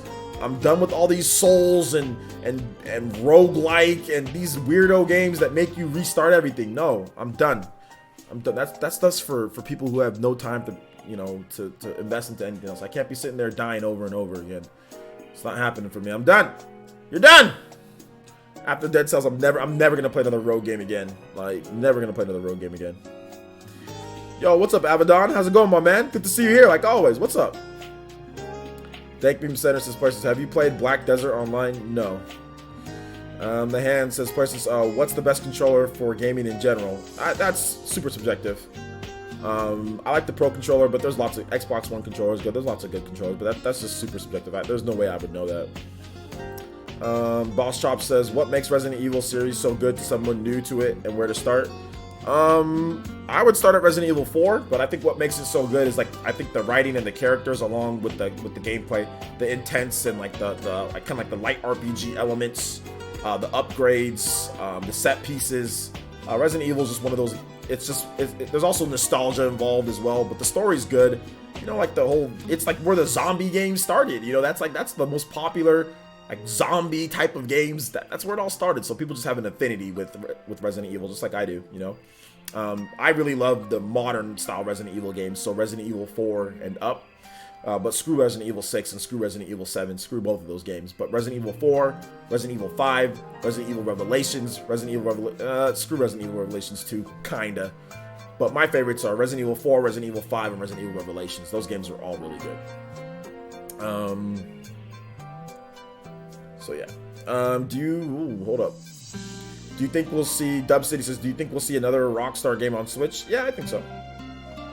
What was it? Rockstar's Table Tennis. How about that? Rockstar's Table Tennis.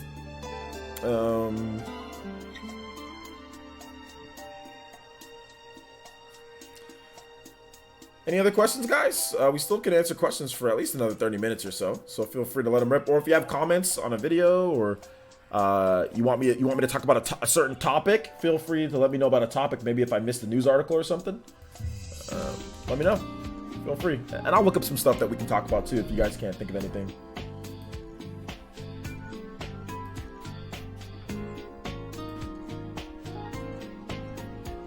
Man, you guys are thirsting me. You guys are thirsting for a Nintendo Direct. Seriously, y'all thirsting for a Direct. Mario Kart 8 has topped the eShop charts over Smash Ultimate. Is that for January? Or is that for December? What I saw in January was Smash Ultimate was #1. And what region was that in? Dankbeam says, will 2K put more effort into WWE games to work on Switch? No. OJ, you look like a UFC fighter. Which UFC fighter do I look like? Or do I just look like I would be in the UFC? Aiden Quinn says, Parsons, have you seen that girl's, I think it's called Grease Accolades trailer? It's pretty nice. Yeah, I've seen it. I have the game too. I just haven't played it yet. The Hand says, how many years will we have to wait for Kingdom Hearts 4? You will probably be dead by the time that game comes out.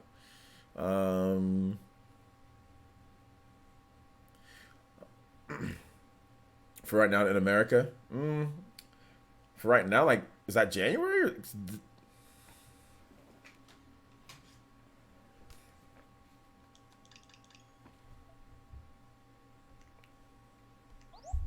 I thought I saw in my news.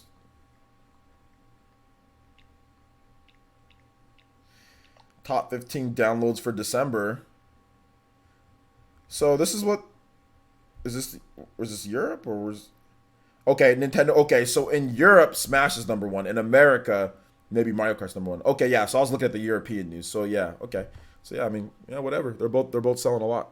Mario Kart sells a lot. Smash sells a lot. It's all good. What color Joy-Cons do I have? I have the Smash Joy-Cons and I have the black Joy-Cons or the gray Joy-Cons.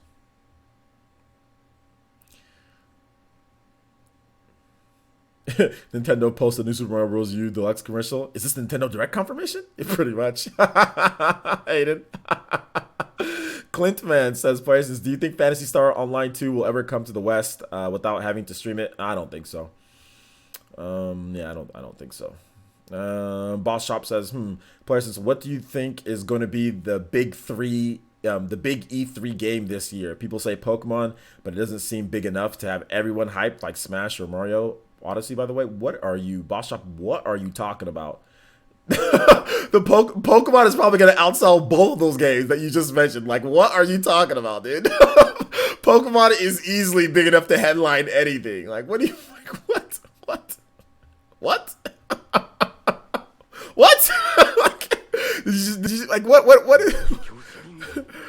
Yo, shout out to Zachary Thompson. Thank you so much. Appreciate the membership. Zachary, welcome back to the Elite Ninja Village of Player Essence. Everybody in the chat, please welcome back Zachary Thompson to the elite of the elites. My man Itachi is upon us. Thank you so much, Zachary. You are an elite ninja. And of course, if you want access to the Discord, check out the community tab. We'll get you access right back to the Discord. So thank you so much, man. I hate to say this, break this news to you, my man, but Pokemon has a very good chance at like literally selling more than Smash Ultimate and Mario Odyssey combined when it's all said and done, dude. Like, honestly, this Pokemon game could be that big. So I mean, all you gotta do, if you look at the popularity of Pokemon, right? Look at like Super Mario Run, you know, and look at Pokemon Go. Like, look at the popularity of those two mobile games, and look at how much more Pokemon Go is like crushing Super Mario Run, you know, in popularity. So I mean, nah, man, Pokemon is more popular than Mario. Mario is just Nintendo's mascot, and Smash Brothers just has everybody. But Pokemon is Pokemon. Pokemon is so big, it's called the Pokemon Company. We don't hear the Smash Brothers Company. We don't got the Mario Company. That's just within Nintendo. Pokemon is so big, it's got its own billion-dollar. Pokemon is a billion-dollar business by itself, just like Pokemon. You know, like, bruh. Bruh.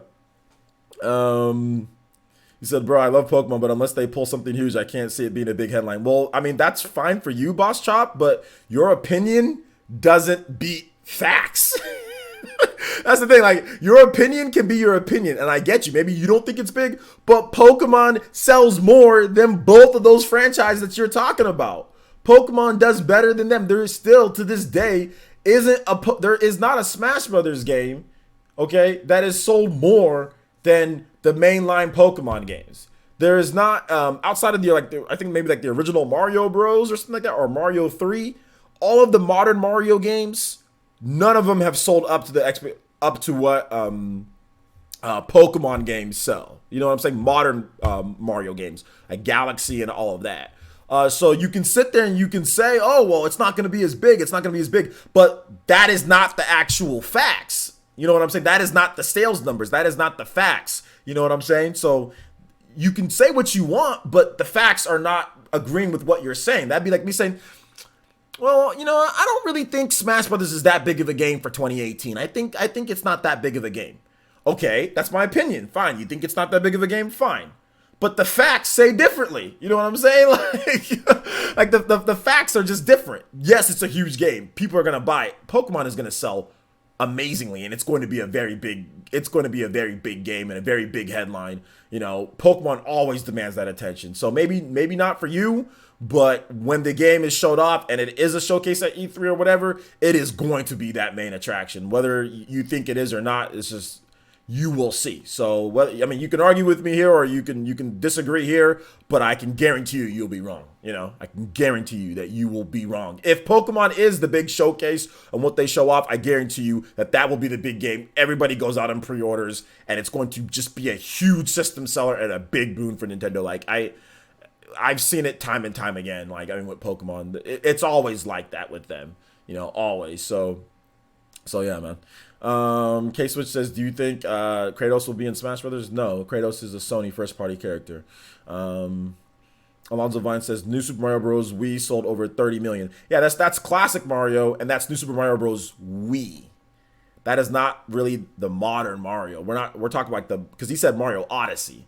So that's a 3D Mario game, right? So we're talking about the modern Mario games. The Wii was the Wii, right? The Wii did something crazy, and not only that, but what if there was actually a Pokemon game, a real Pokemon game on the Wii, like a real adventure Pokemon game on the Wii? I think it probably could have sold just as well, if not better, too. But we have to wait and see. New Super Mario Bros. On the Wii, that was just kind of like a thing that happened, but as the series went on, its sales dipped and New Super Mario Bros. Is not as popular as it once was. It was great back then, people rushed out there and bought it, but it's definitely not as popular as it was on the Wii. I mean, and it's similar to, like, let's say, like, for example, like Mario Kart 8 Deluxe and Mario Kart. It's going to be tough for them to match what they did, like, for the evergreen titles on the Wii, right? Like a Wii Sports Resort, or like a Wii Play, or like a Wii Fit. It's going to be tough for any franchise to match up what Nintendo did on the Wii. But what's telling is that Super Smash Bros. Brawl did not sell up to, like, crazy numbers on the Wii, despite it being, you know, the next Smash Brothers game, you know, and Galaxy didn't do that either. You know, Galaxy didn't do crazy numbers like Wii Fit and stuff like that. So that's more in line with what you can expect, is like what Galaxy did, what Smash Brothers did. You can't expect New Super Mario Bros. To ever hit 30 million again. You know, that's not gonna happen. You know, for the most part, that's not gonna happen. I mean, like Mario Kart, like, you know, you can't expect that to hit like 35 million or 40 million or whatever. Like, that's just, it's gonna be tough for any game to really reach back up to those numbers. You know, the only game that I think that has a chance of doing that is Pokemon. I think the only game that truly has a chance of hitting like a 30 million or something like that is Pokemon. That's the only one that I can think of, from Nintendo at least. Shout outs to, we got the donations coming through. Shout outs to Big Bailey with the $5 donation. And he says, can you play the Inkling stage for Smash? Absolutely. We'll get that up there. And then also El Comanche with the $1 donation says, can you please play the song Phantasy Star Universe? Is it Rosenum? Rosenum? I cannot say that name. It's fire. Brings back great memories of me totally wrecking robots with lightning on the train. Okay. Let's get your music donations requests going on here. So let's see. Big Bailey, thank you for the $5 donation, Big Bailey. I really do appreciate that, guys. Thank you for the donations. I appreciate it. Inkling stage.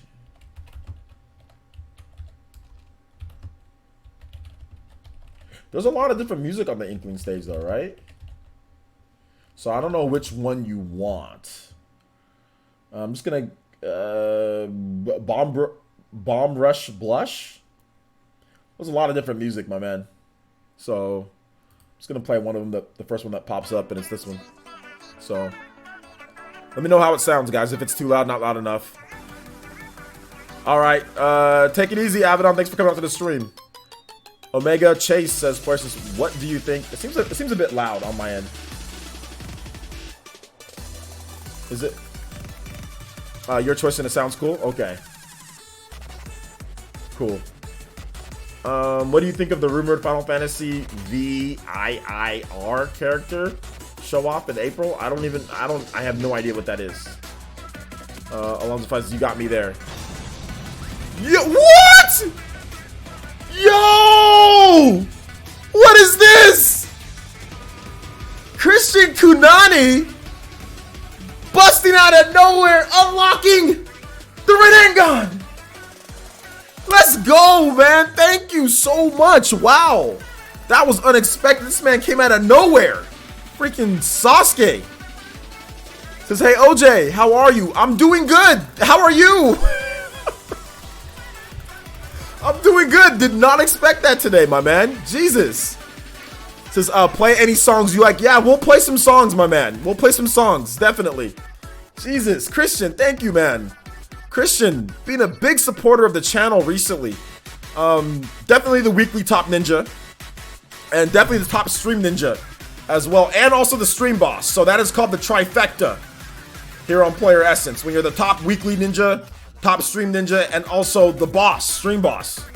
So Christian, man, thank you so much for that donation. You guys give some love to Christian in the chat, and also for everybody that's donated so far. Thank you guys.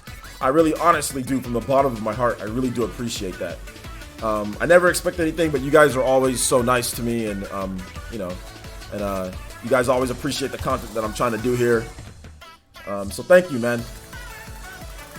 Thank you.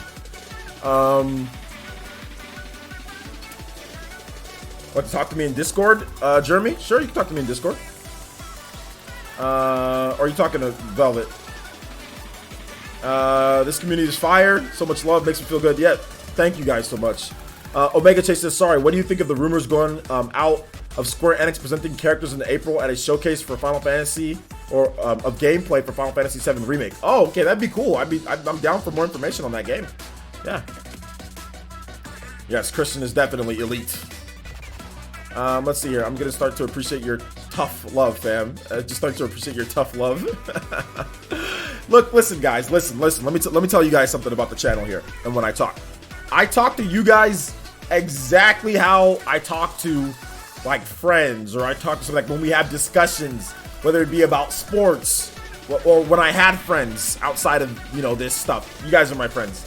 But when I had a lot of friends talking to people, it's exactly the same way.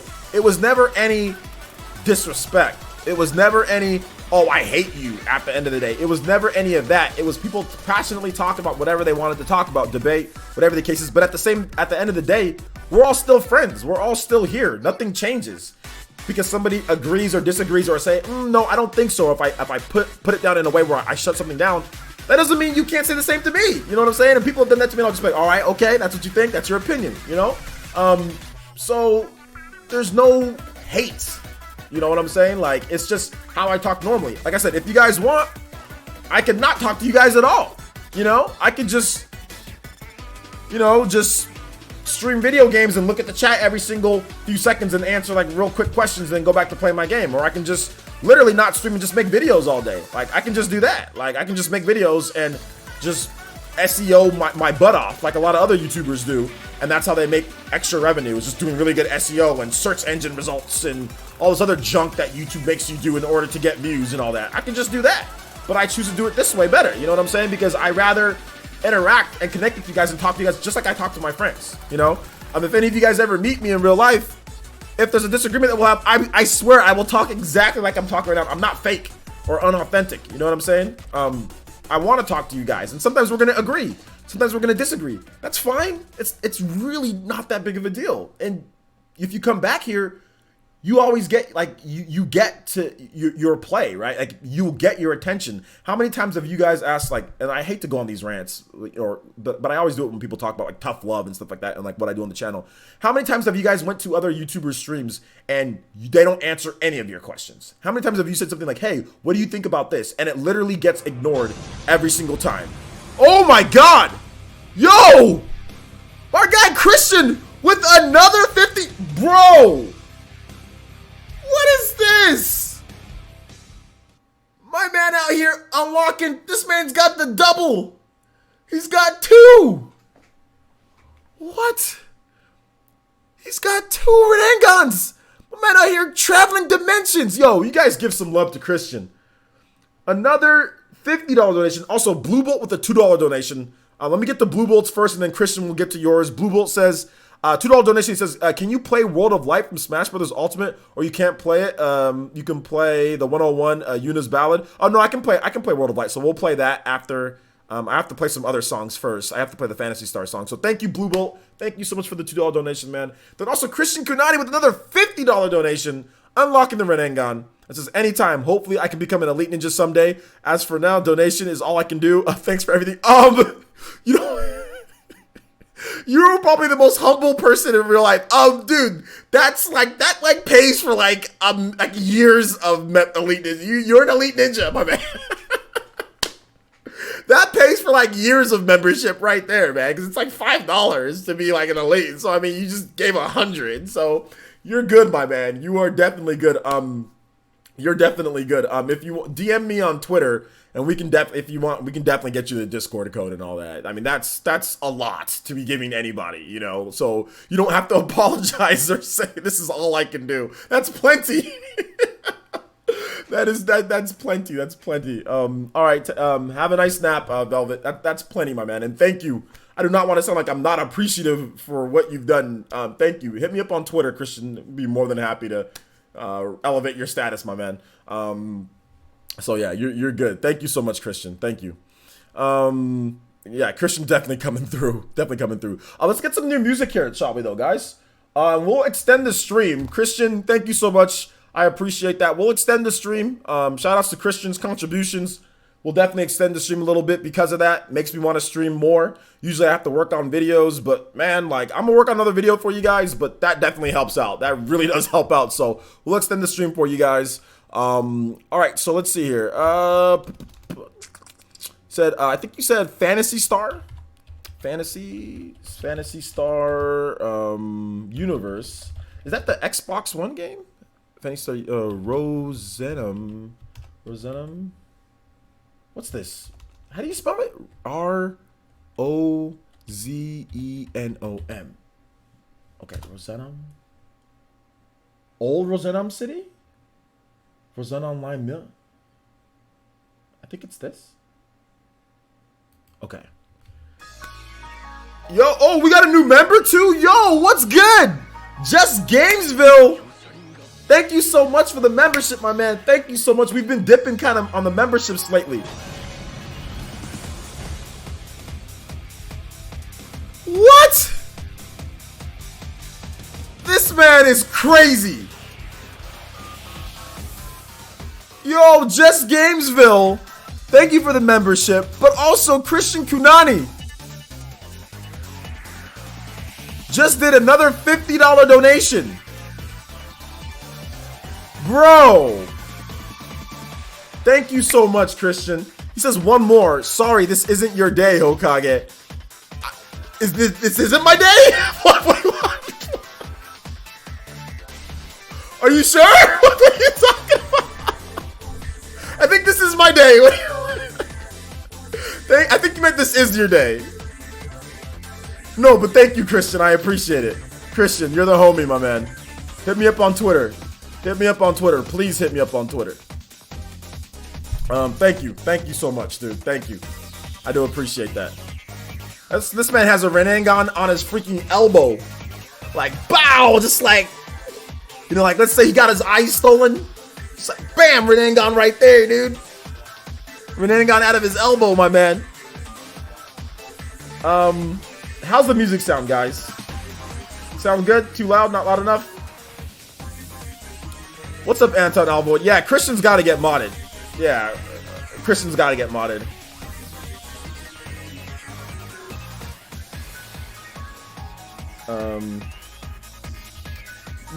Yeah. I'm gonna open a PO box very soon here, guys. I'm gonna open a PO box very soon here.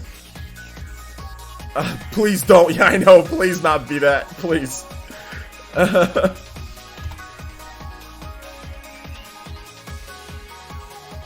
Thank you so much, Chris. Christian, if you can type something in the chat so I can mod you up, that'd be great too. He's never charged back any of the other ones though, so I mean, this is not the first time Christian has done this, by the way, guys. He's done this before. Just Gamesville says, well, this put me in a great mood after work. I'm so happy that you guys are in a good mood after work. I mean, here's the thing though. Here's the thing that I realized, guys, and this is the reason why. I guess this can get into more. Thank you, Christian. I appreciate your help, man. I appreciate your help. Thank you. And please hit me up on Twitter so I can get you the Discord link and all that. Please. And get you added in on my friends list and all that. So please just send me a message on Twitter that it's you. And I'll follow you back and then we'll get you going with that as well. So yeah. A Christian saving the village of the essence. He's definitely helping out. Definitely helping out. Yeah, it's been a bit slow, but I mean, the thing about you doing YouTube, especially how I do YouTube, it's like it's pretty set to where I'm okay, you know, because one, the operation, I work from home, so I work from home, so that's one thing. But also two, like I'm not extravagant with my spending and all that. I live a very basic, normal lifestyle, you know, and I get games for free. I get games for free from publishers and stuff like that. So I'm able to save money, and I'm able to be very, you know, normal. Like I said, I don't go out. I don't have like a million pairs of shoes. I drive a normal car. You know, I'm not out there spending a ton of different money and all that. So even if things are slow for the month, like with ad revenue or whatever, I can still get by because I save my money and because I don't spend a lot of money on extravagant crap, you know? And I can still pay all my bills and all that. And I keep things to a minimum. I'm just normal, you know? I don't need all that stuff. So a little frugal, but nothing like, you know, if I need to spend money on something, I'll do it. Like if it's like tech or something like that. But, you know, I'm not out there, you know, spending all sorts of money on things, you know, wasting, you know, money on stuff like that, you know. So yeah, you know, I'll donate to people that I like, you know, I'll go on streams, I'll donate and I'll do certain things, you know. And I'll help out some people that need help, or if I'll buy a game for some people that I know in the village don't have money for games. But that's small compared to what other people spend their money on. You know, a lot of people spend their money on huge, you know, like really nice cars. Like I know YouTubers with crazy cars, you know, like they'll buy like freaking 2018, you know, Beamers and things like that. I'm like, all right, you know what I'm saying? Like you spending that money now, like what's going to happen to your money if things don't work out for you, you know? Like I know people spending all sorts of money on things, going out there buying like some YouTubers that are like buying huge houses and things. And it's just like, hey man, you do what you want with your money, but what if something happens? What if, you know, you never know? What if the views go away? What if you never know what's going to happen? So yeah, man. K-Switch says, do you have any pets? No, I used to have a pet though. I used to have a dog. So yeah, but thank you, Just Gamesville. Thank you, Christian. Thank you guys for the donations. I appreciate that. I really do, from the bottom of my heart, man. Thank you. Let's see here. The next song is Play Any Song That I Want. So I'm feeling pretty good with that one. So we're gonna play one of my favorite songs from Xenoblade, Engage the Enemy. I have a white mouse. Okay, there you go. What's the tier for Tailed Beast for Sengon?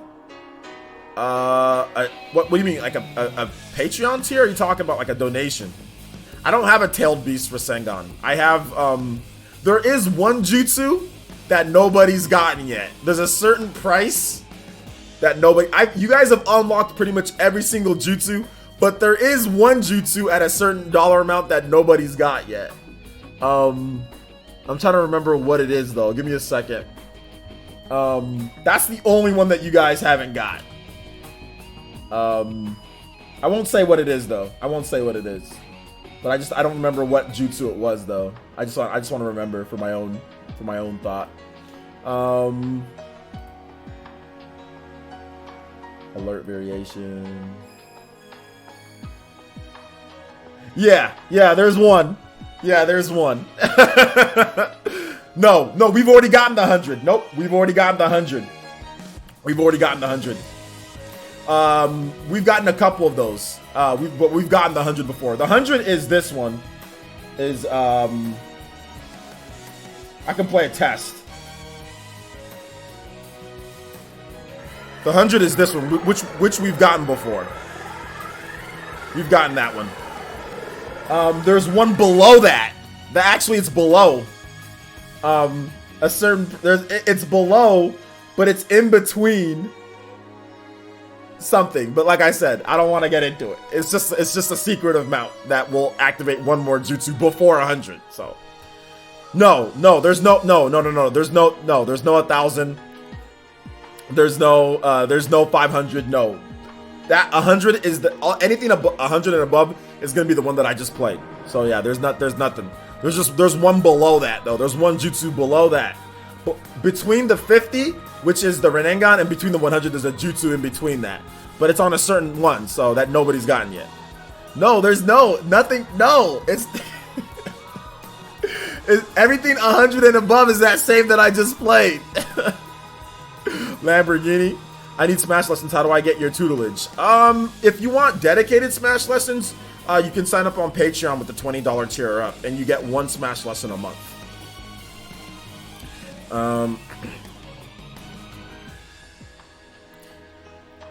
Any other questions, guys? We're gonna extend this podcast for like another 20 or 30 minutes, so you guys keep your questions coming, or comments, or whatever you guys want to talk about. Thank you for Christian.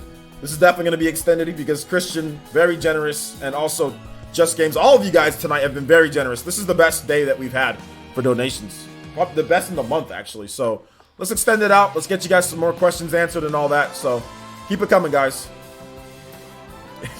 No.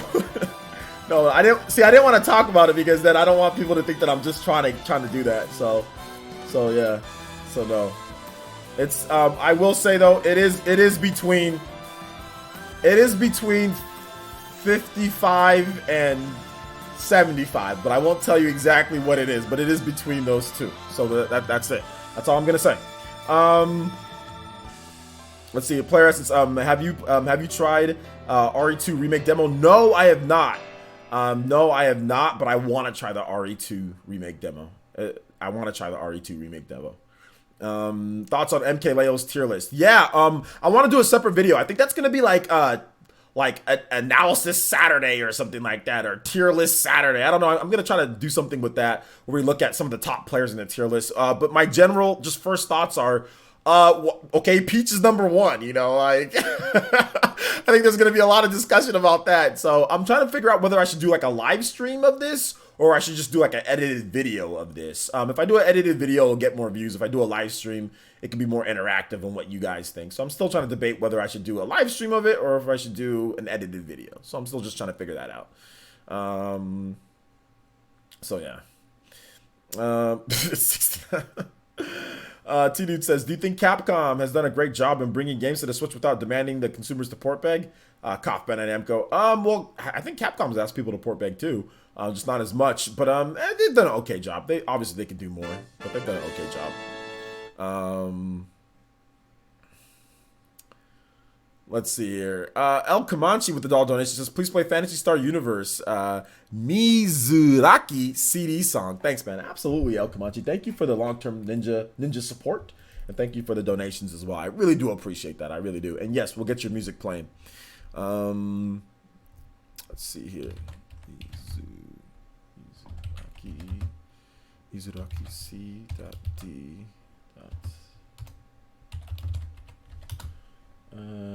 Phantasy Star Universe. Yo, these songs are kind of hard to find.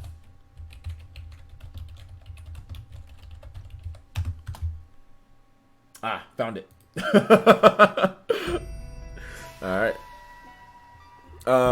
Just gonna keep dropping $1 bombs on you until all the songs I want. All right, man. Well, we're extending the stream, so it's up to you what you want to do, my man.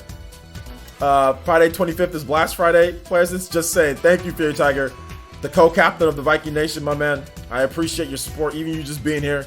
Once again, I appreciate everything you guys do. I really do. But thank you so much, Fury Tiger. Thank you. I'm blessed. I'm blessed with. I'm blessed. I don't deserve you guys, man. I just got to do the best that I can. El Comanche says I'm gonna. Oh, I already read that. Let's see. Artist Akira says, player, since I was surprised to see a certain someone in your top tier. Hold up, in the top tier on MK Leo's list. Yeah, Link. Yeah, you know what? The more that I play with Link, the more that I realize how good Link is. Link is really good because Link, you think that he takes technical play to do, but really it doesn't take a ton of technical play. He's just, you just gotta know a couple different things. But yo, let's go. Yo, K19, welcome back to the Elite Ninjas. Thank you so much, K19. Once again, do not deserve you guys. Seriously, thank you so much, K19. Thank you.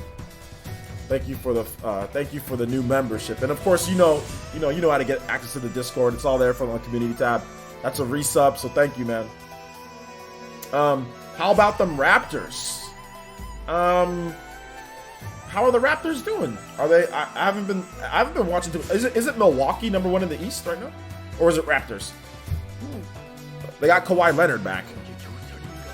Thank you once again, K19. Itachi is upon us. Thank you. Thank you, K19. Yeah, I know you're on Patreon as well, my man. Let's see here. Shout out to Christian Kanani with that Toby Blaster. Let's go. He says, I tweeted. It won't let me send messages. Play any songs. Yeah, I just wanted you to tweet me, and then I will follow you back, and then I can send a message to you. But you didn't have to donate for that. Christian Kunani showing the support. Oh my gosh. Okay, let me send you a message. I'm gonna get you the Discord link right now, Christian.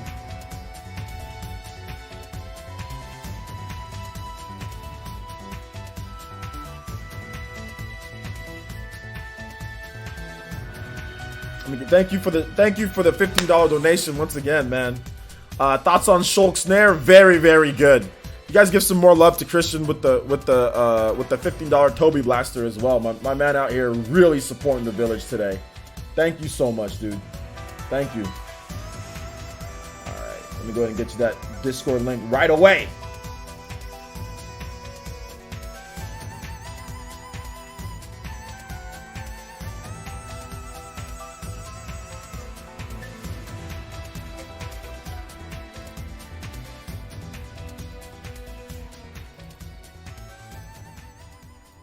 There you go. Yeah, I just sent it to your Twitter, Christian. So, thank you, man. I appreciate the support, homie.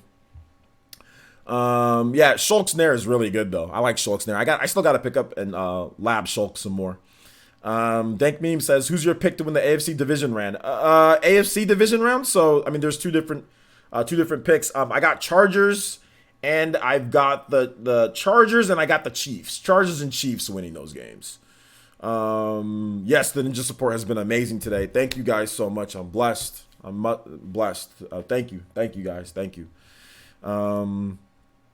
Just play Ike. He's better than Shulk. Yeah, Shulk's a bit quicker. I think that there might be some people that might like Shulk more because of the Monado arts, because Shulk can be more of a technical player, and if you can master the Monado arts, you can do more damage than Ike. The thing with Ike is that he's easier to play because you don't have to worry about Monado arts. But Shulk, he can be as heavy as he needs to be to survive. He can jump as high as he needs to jump. He can be fast as heck. He can be super strong with Smash Monado. I mean, obviously they have reverse effects on you. He can rack up damage. So if you can use the Monado arts, Shulk is a more technical character and can be more devastating and deadly than Ike. But Ike, obviously, you don't have to worry about all that stuff. But I think that it just depends on your style, right? Ike would be easier to play, yes. But Shulk can definitely do some work as well, you know? What happened to the Mama Essence secret game? The Mama Essence secret game? What was that all about? The hand says, do I prefer physical or digital games? I prefer physical. Physical all the way. Corey B says, we'll catch the replay as I'm late. Thanks for all the chats. I love catching them daily. Thank you, Corey B. Thank you for being here.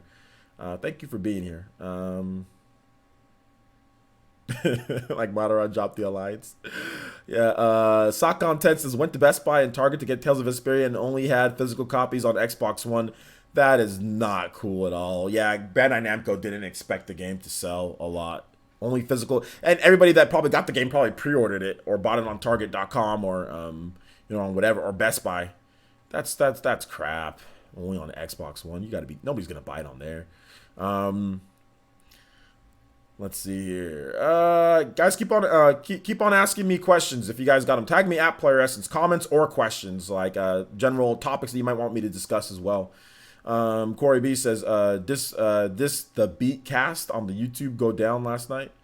I don't know what you're talking about, my man. I don't know what you're talking about. It's easier to gimp Crom. It's easy to gimp Crom or Roy. You can get either one of them can be gimped pretty badly. They both can be gimped.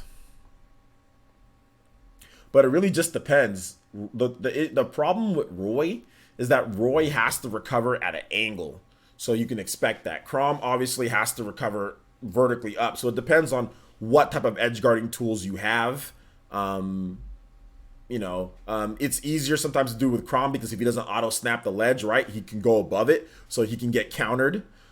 Whereas, you know, Roy, that doesn't happen if you auto snap, but then he doesn't have as much distance. So yeah, I mean, I agree. It just depends on like who you're using, what the matchup is, and kind of. I mean, if somebody has a counter, then yeah, obviously, then edge guarding Crom is going to be really easy if the person doesn't auto snap the ledge. You know, is your Richter better than Peach? Yeah, my Richter's definitely better than my Peach. My Peach is the worst character that I have in Elite Smash right now. Is Peach. I don't know how I got her there, but I did. I was not playing very well at all. I'm not really happy with my Peach even being in Elite Smash. But yeah, she's in. But my Richter's I'm much more comfortable with Richter. Although I'm still not 100% comfortable with Richter, I'm much more comfortable with him than Peach. Peach is just hard for me to use as much. So yeah. I'm trying to say, did the PE cast happen? My phone hates me. Yeah, definitely. Bion, is it Bion Kibuda says, beard on point. Yo, thank you so much. I appreciate that. I tried. I used like a beard brush. You guys ever seen like one of those beard brushes? And I used like this little soft soothing cream, and you just go like this. You just go like this, and then you take the brush and you go, and then just kind of try to just trim the, and then you got to trim. I have like a little Norelco trimmer, and I go, it only takes me like every day, probably do it like maybe like 5 minutes, maybe a little bit less than that. So yeah, but thank you, I appreciate the compliment, I really do. Yeah, the PE cast went down last night. It went down last night. I still need to make it live. It'll be live for Patreons and YouTube members. It'll be live. It'll be up on the channel today. For everybody else, it'll be up tomorrow morning. El Comanche says, donated $1 and says, last one I promise. You can do it as much as you want. I don't have a problem with it. I mean, thank you for the donations, my man. He says, last one I promise, please play Phantasy Star Universe Contamination Ice. These songs are bringing back great memories. In fact, I just bought the soundtrack on eBay. Also, shout outs to Matthew Hammond with another $5 donation today. And he says, did you play Winback on the N64? Did you like it? I didn't play that. Earlier Comet Marathon was a first-person shooter by Bungie on Mac and PC. Okay, cool. I want a new one on Switch. Okay, yeah, I didn't know about that. But no, I have never heard of that game that you're talking about. But thank you for the $5 donation. Maybe if they do some remakes, I can check it out. So let's see here. El Comanche wants this song, Phantasy Star. But no, thank you. You guys give some love to Matthew for the multiple donations today. Thank you so much. And also El Comanche as well. Phantasy Star Universe, Contam. I just remember playing this game on the Xbox 360 and not liking it that much, but the music is really good.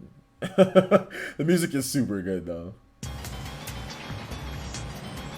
Let me know how it sounds, guys. Too loud, not loud enough? Let me know. What did I think of Parasite's Eve and Parasite's Eve 2? I actually do like Parasite's Eve and Parasite's Eve 2. It would be great if there was like some type of remake or something. I have the flu. I just woke up. You have the flu? Oh my gosh. Hopefully you're feeling better, my man. Good to you, or good for you to be here, man. Great volume. Great volume. Great volume. You're not going to counter Roy's recovery on the edge, BS dude. Yeah, you're not. You can't. Roy's recovery auto snaps, so you can't counter it on the ledge. Although you can drop, I mean, you can, like, let's say here's somebody with the counter, and here's Roy. Since he goes at an angle, you can predict his angle, because his angle is predictable, because Roy can't drop too low, because he goes at an angle. So you can just kind of drop right there, then do a counter, and Roy's going to run right into you, and you can do that. I mean, that's the big brain Roy plays, but, I mean, yeah, it's definitely harder to do that than it would be to counter Crom, because all you got to do is stand at the ledge, and then Crom does is like, oh, I'm going to do this, and then you can just counter him when he does that. Roy's harder to do, and you might mess up your timing, too, on Roy's, and then get hit. So, oh, what happened? Fog on the camera. Did I spit on the camera? I might have spit on the camera. There we go. Yeah, I think I accidentally spit on the camera. I don't know how I spit on the camera. There you go. Is it better now? Looks good. Okay, yeah, looks good to me. Sorry about that, guys. Accidentally.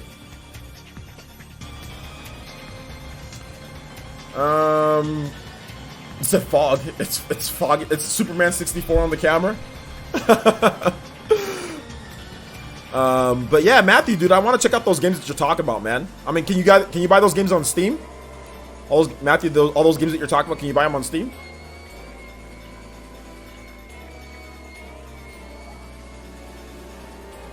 What are you guys arguing about when it comes to Roy and all that? What are you guys arguing about? So OJ, if you come to is it Austria? I'm working in a schnitzel house. Free food for you, bro. Okay. Hey, I need some free food. Schnitzel house? Haas? That sounds good. And I don't know what that is, but it sounds good. Yeah, man. I'm down, dude. Definitely have to head to Austria one of these days. I'm gonna go to Sweden. So that's gonna be a trip. So I'm heading to Sweden next year. So that'll be my trip. Maybe the year after that we can go to Austria too. You guys have any good Smash Brothers tournaments over there? That'd probably be a good time for me to come over there. Marathon is free? Okay, I'll check out Marathon. I'm saying that Roy is just as exploitable as Chrom. Is he?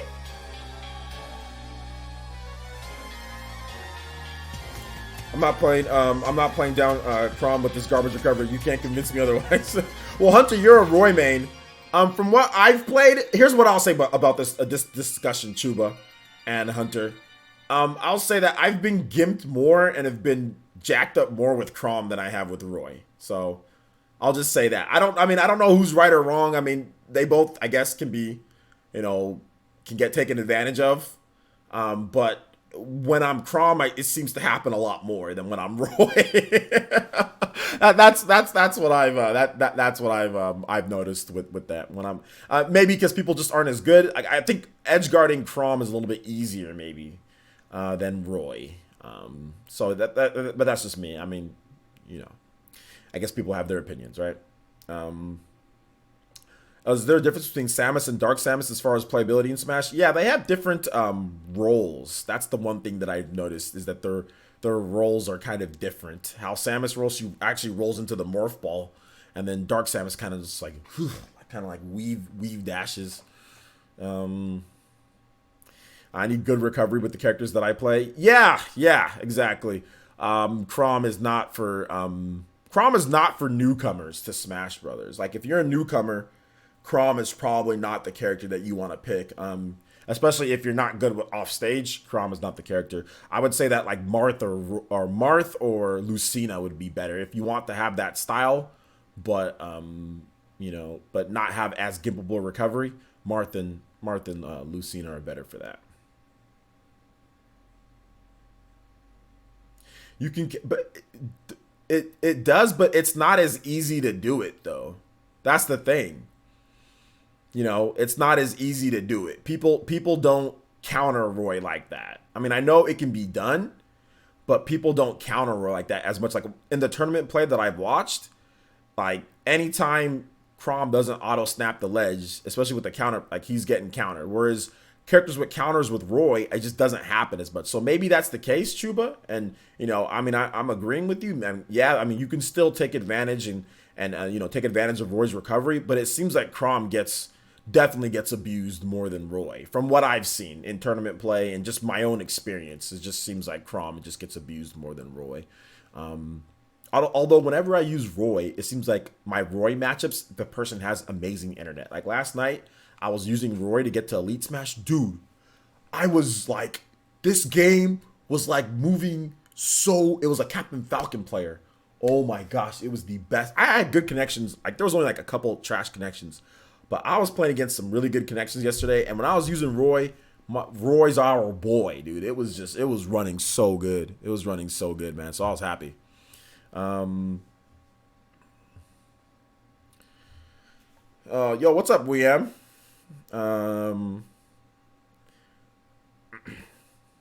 Corey B says, I think you meant Sony. Sony shouldn't beaning Chrom now, which have been doing. Corey, can you retype your message? I don't know what you're trying to say. So Soni shouldn't beaning Chrom now? Like I don't get what does that mean? Can you retype it, or can you explain a little bit more? That'd be great.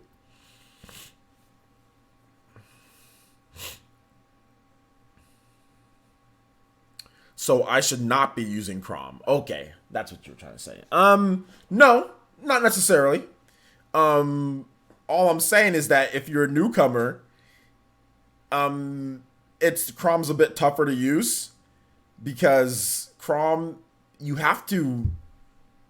The thing with Crom is that when he recovers, you have to like turn him around. So like if you're not facing the ledge, which happens all the time, you get hit and you're not facing the ledge. A lot of times with Crom, you have to rotate the stick like to the direction of where the ledge is and then press the up B. If you don't do that, he'll face the other way and he'll SD. And like I said, his recovery is kind of gimpable. Usually if you're a newcomer, it's good to use characters that can recover better, because most of the time when people get bopped in Smash Brothers, obviously neutral, air game, combos, but most of the time where newcomers fail in Smash is off stage. That's where they get taken advantage of. It's always good to use a character, especially starting out, that has a good recovery, so you don't get abused so much off stage. It's very easy for me to abuse, newcomers in Smash off stage. If you guys notice, people that play the game a lot, like if you watch my Smash Brothers streams, I don't abuse more adept players off stage because I know that they know how to deal with it. Yeah, I'll mess with them. Yeah, I'll do things like I'll throw a bomb and all that, but I don't head down there a lot until I need to. Because I know, players that know the game will mix up the recoveries back on stage, whereas players who don't know the game, you can just abuse. And usually, like Crom is very easy to abuse off the stage. His recovery, like you can throw stuff at him, you can like hit him with needles. Like there's just all sorts of stuff that you can do to Crom. Where it wouldn't happen as much like with like, let's say like Lucina or Marth. However, that doesn't mean you should not play them. That doesn't mean you should not play Crom, because Crom is very good. Crom is very, very good. He has his own style. It's called Unga Bunga. He has his own style. It's called Unga Bunga. It's called Unga Bunga, where you just throw hands, throw your sword around, and you'll hit people. Crom, you throw that sword around and you'll just hit people with it. It just hits you. And it's very annoying when Crom hits you with this sword, because his blade is balanced and he's strong. He's very strong and his blade is balanced. It doesn't matter where he hits you. He hits you with the tip of the blade. He hits you with the base of the blade. He hits you with the middle of the blade. Crom's blade's going to hit you and it's going to hurt. All of his aerials can kill. Everything kills from Crom. All of his smash attacks kill. All of his aerials can kill. His tilts can kill. His side B can kill. Like everything from Crom is very good. So he can, in the right hands, Crom can be very, very annoying to deal with. And he's fast. He's just as fast as Roy. So that's the issue, and that's why his recovery is so trash, because on the ground he's like a little Mac almost, not quite as strong, and he doesn't have the super armor, but he hits like a truck, dude. He hits very hard, and he has the speed, he has the aerial movement speed and everything. He's tough to get into, man. Like players personally, but people keep saying I need more Smash experience because of the Peach nerf thing.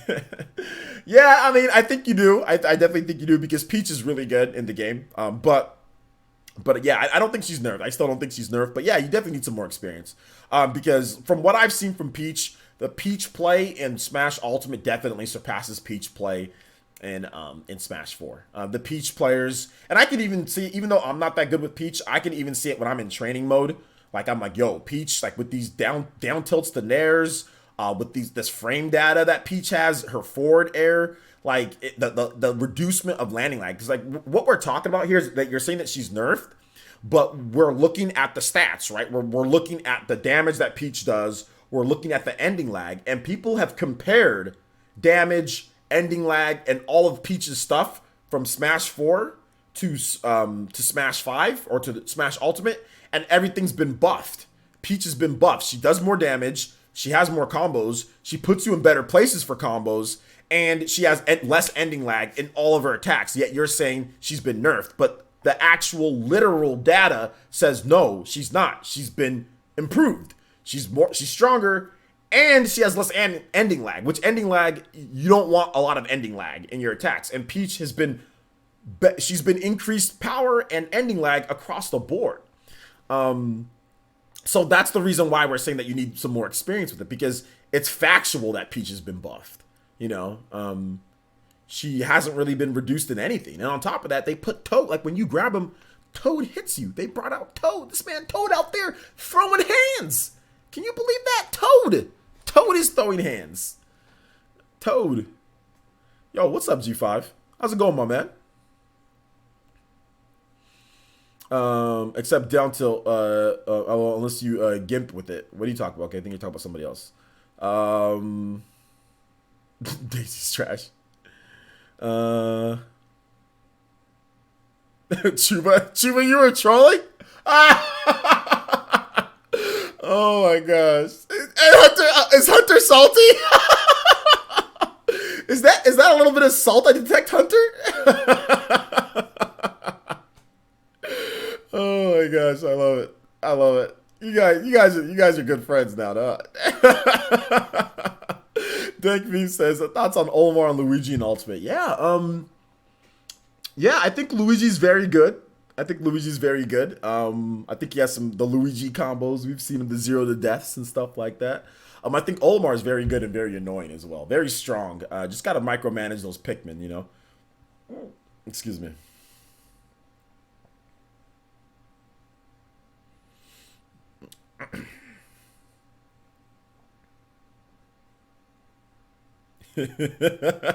Trying to school me on something I've done years of research.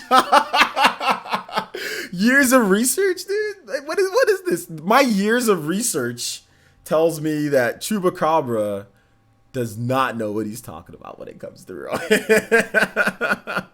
Years of research. I need to find a 0 to death with Wolf. There's a 0 to death with Wolf in certain situations. If you let's say down throw, or if you nair in certain ways and they DI in a way off stage, you can link that up with the side B, and it'll spike them straight down. However, you're dead too, so it's a 0 to death kamikaze. Almost like it's like that, but it's not like a Luigi's like combo 0 to death. It's not like the actual 0 to death, you know. So yeah. I think you need 3 million for Elite, from what I understand.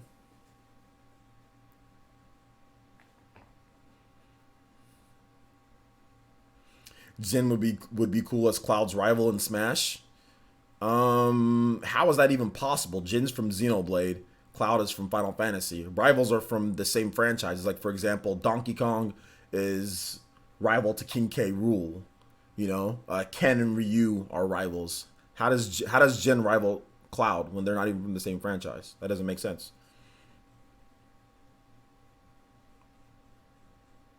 I mean, if you mean like Sephiroth, yeah, Sephiroth, then yeah, that's his rival. Place how cool and sick would it be to have Jin from Xenoblade Chronicles 2 in Smash? It'd be dope, but they'd have to put in Rex too, right? Because Jin kind of looks like Sephiroth. That's true, but like they're not actual rivals, though. I get it if they look like, but they're not actual rivals. So, what do I think of Dr. Wily in World of Light? I haven't played against him yet. I heard he's hard though. Is Palutena any good in Ultimate? Yes. Palutena is very good in Ultimate. She's definitely a top tier character, like a B tier or up. The lowest that I've seen her is B tier. Palutena is good though. Palutena is much like Peach.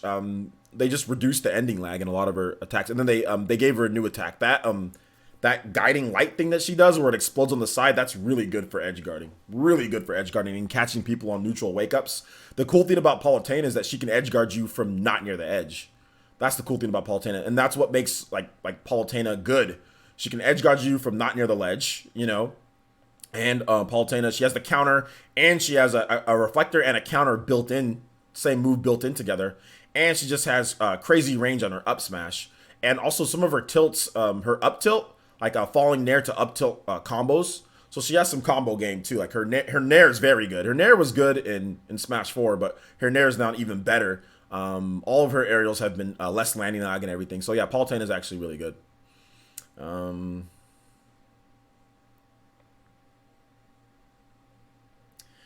Yes, I do have to pick up Mama Essence, but that will be at 7 p.m. my time. 7 p.m. my time. So, but thank you for reminding me. My sister sent me a text message too.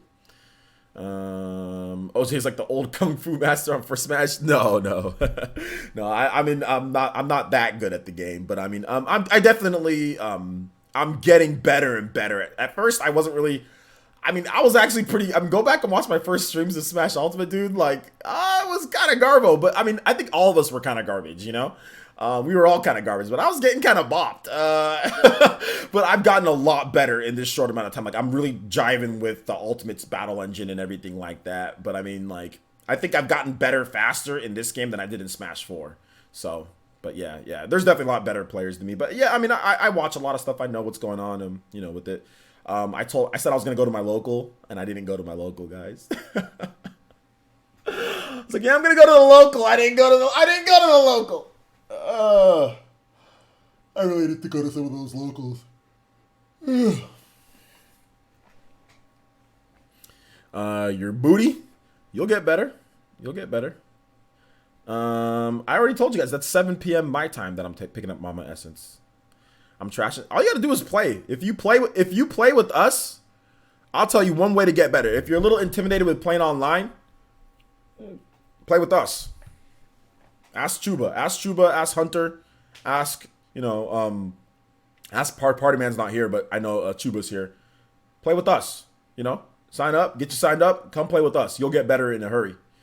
I'll give you tips. You know, you'll get better. I don't know what tier Piranha Plant's going to be out. He's not out yet. You said you went from over 200,000 Ike to 50,000? Yeah, you might need to play offline and build some of those points back up. I know I didn't go to a local fraud. I know. I get bopped with 2.2. Just got to keep playing, man. Why did I skip out? It's 'cause I was just lazy. I don't know. Just lazy. Dub City says, I want to sign up to play today. Is that possible? Yeah, we'll be playing late tonight. We'll be playing tomorrow too. So we'll be playing Smash tomorrow and we'll be playing tonight. If you want to sign up, there's a couple different ways. You can go tier 2 on Patreon or up, or you can do YouTube membership, either one. Just hit me up on Twitter. If you go with the YouTube membership, actually the Discord is on the link that it's on the channel and the community page. So if you go with YouTube, you'll be able to get access to the Discord link because they'll be on the page because there's posts that you can't see as a non-member. If you go with Patreon, there's a Discord link on Patreon, but if you don't see it, I can always DM it to you. So just either one of those. But yeah, we are going to play tonight, but it will be later because I got to pick up Mama Essence at 7. I don't want to stream and then have to get off the stream, to go pick up Mama Essence. So I'm just going to stream when I get back from, drop. So it will be later tonight. It will be late tonight. So it might be like tomorrow for some of you guys, or nearing tomorrow. But it'll be early in the morning. But if you can stay up, because I know it's the weekend, so some of you guys can stay up. Maybe you guys get a nap, and then you can come back later and have a notification set, or something like that, where it sounds whenever you hit the bell icon, and then it makes a sound whenever I make a post or something like that. I've never used the word fraud so many times in my life until this week. Yo. Oh my gosh, yeah.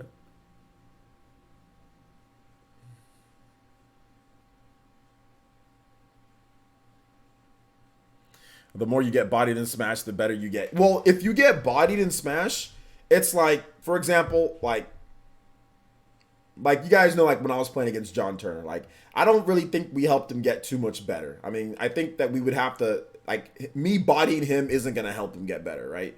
But, if you know somewhat what you're doing, and then you get bodied, right?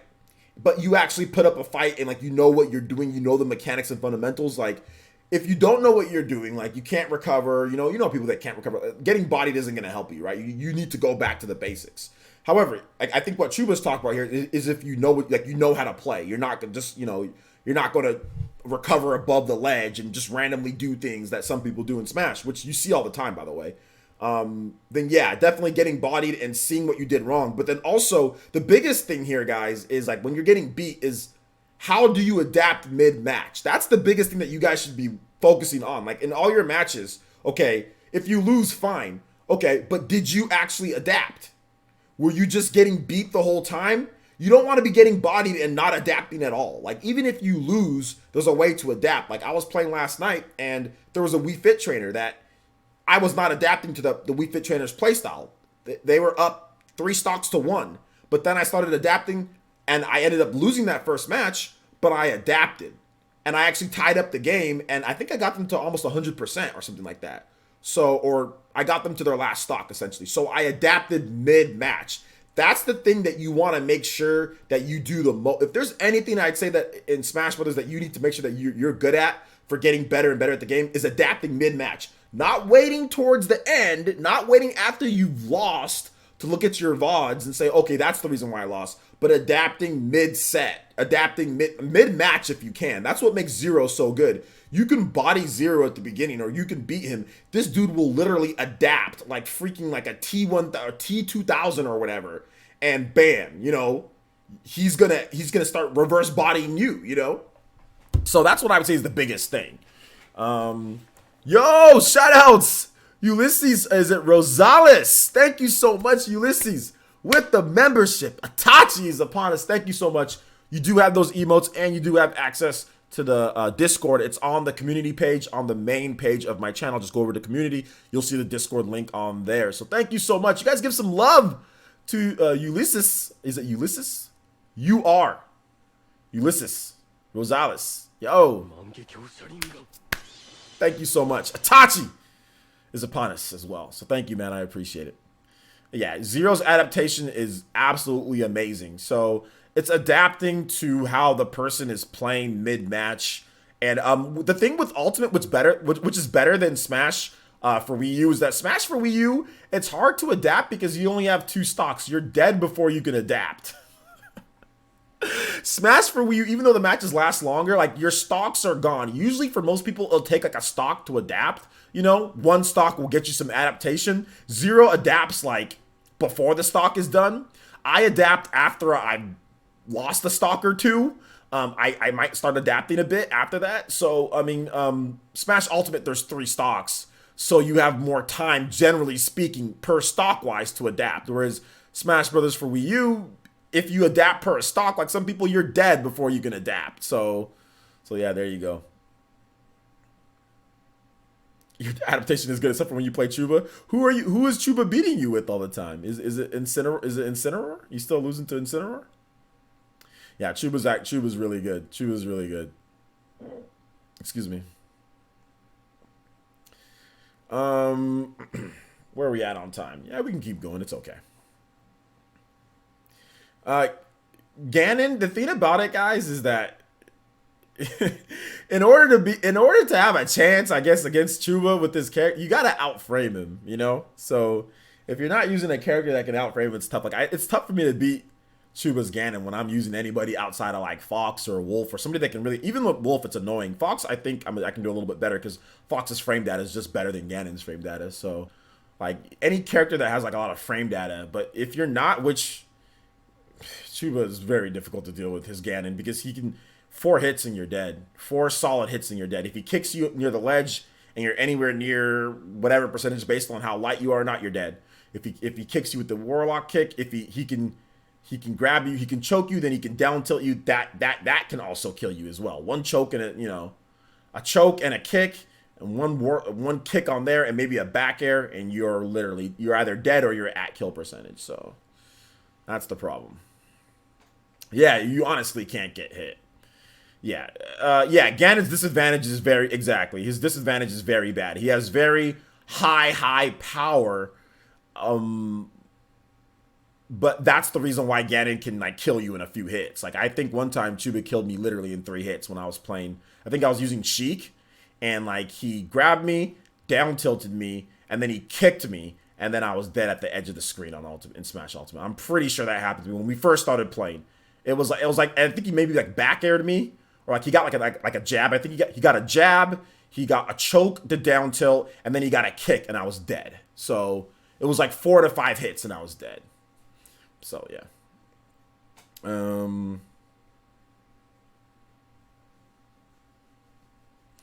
K19 says, what should I do to improve my Lucario? I only get better when he's on a higher percentage because of his aura. Well, that's how Lucario is built. That's how Lucario is built to play. But I would definitely say with Lucario, making sure Lucario actually has a pretty decent grab in the game. His combos actually work a little bit better. I mean, you can string together some of his stuff with his combos. So really work on your follow-ups with Lucario, right? So like when you grab somebody, what do you do after the grab? What can you get afterwards? Like what combos can you get? What can you string together? How can you mix up your opponents? So focus on that with Lucario in the light percentages. And also there's a guy that you should watch. His name is Anti. He uses Lucario at a pretty high level. He's pretty good with Lucario. So if you can go follow Anti on Twitter and watch some of his streams. He doesn't do YouTube, which I don't know why he should. He's entertaining as hell. But watch a guy named Anti. His Lucario is pretty good. So yeah. Sergio 45 ACP says, what up, OJ? What's up, man? How you doing today? Thanks for coming out to the stream.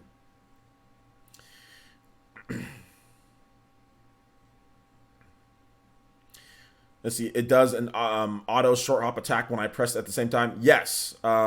Hitting the jump and attack button at the same time does do a short hop air attack. Yes.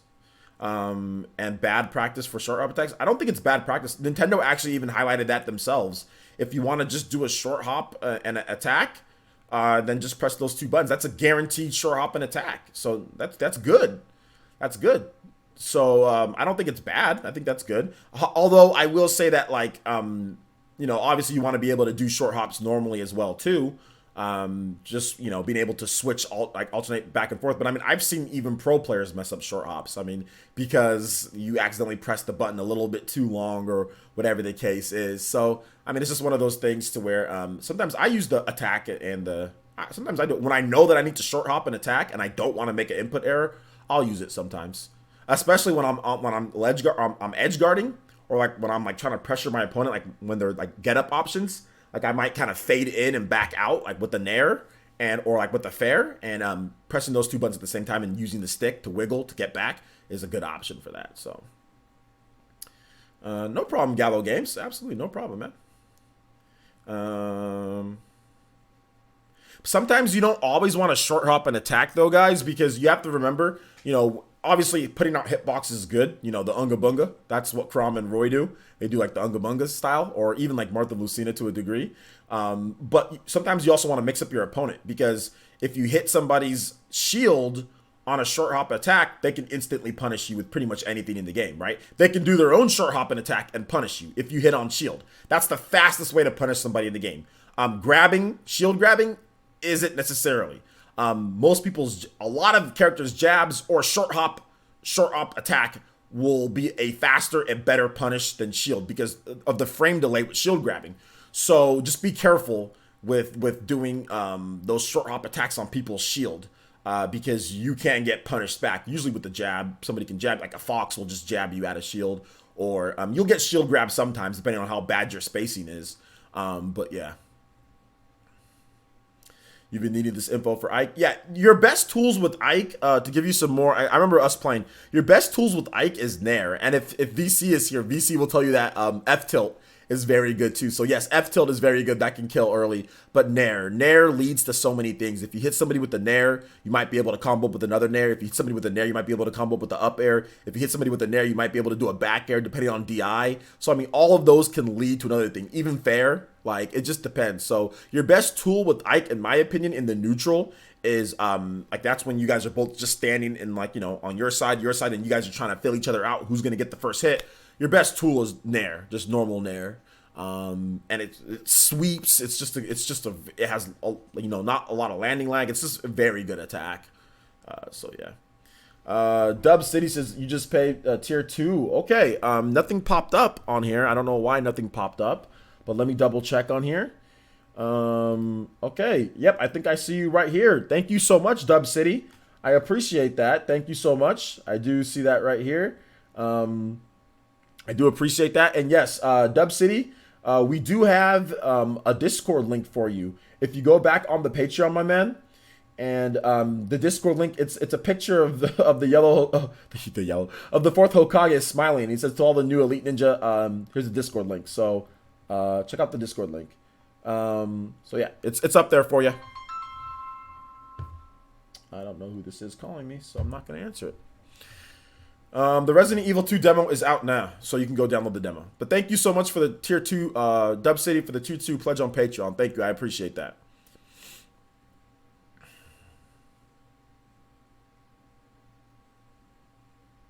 Oh, did I try the free-to-play demo with Resident Evil? No, I have not tried it yet. This weekend, we're going to be getting all that out of the way this weekend. I'll try the demo. I'll try Tales of Vesperia. I'll be doing Mario. I'll be doing all that this weekend. All that this weekend.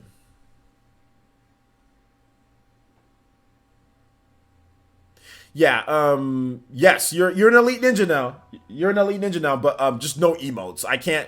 I mean, I will. You know what I would love? I would love for YouTube and Patreon to have some type of like deal to where, you know, emotes can come over, but they just don't. So I don't know what to do. I'm at a loss.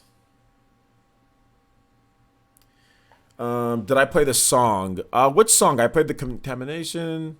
Which song am I? Which song is it? Blue Bolt? Was I supposed to play?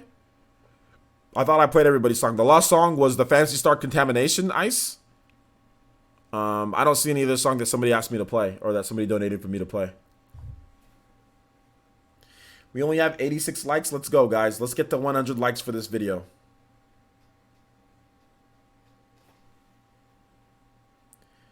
Yeah, I'll definitely play it. All right, take it easy, artist. Akita, thank you for coming out to the stream, my man. I appreciate that. Yeah, you can short hop and attack at the same time, and especially with Ike, it's good because you can do a nair. His best attack is nair. So, the Rocky song? Oh yes, the World of Light. World of Light. Yes, I gotta play that song. My bad. World of Light. Yes, that was it. Rocky song. What?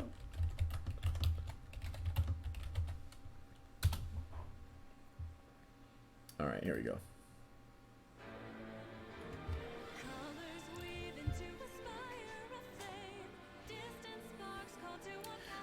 Corey B says, "Parsons, do you want to give 30% of your Patreon to YouTube?" No, I don't. What I'm saying is that it would be cool if there would just be a way that I can give Patreon members access to emotes, but it's impossible. But no, I mean, you're right. I don't want to give 30% of my pay. I definitely don't want to do that. So I'm thinking, I'm seeing what you're saying, like the consequences that would come with that. So yeah, I definitely don't want to do that. Yeah, I definitely don't want to do it. Is it too low? Okay, let me turn it up a bit, guys. How's it now at this point? Yeah, I like the Japanese and I like the English. They're both really good. A little low? Okay. Let's replay it since it was a little low. How about none at this point?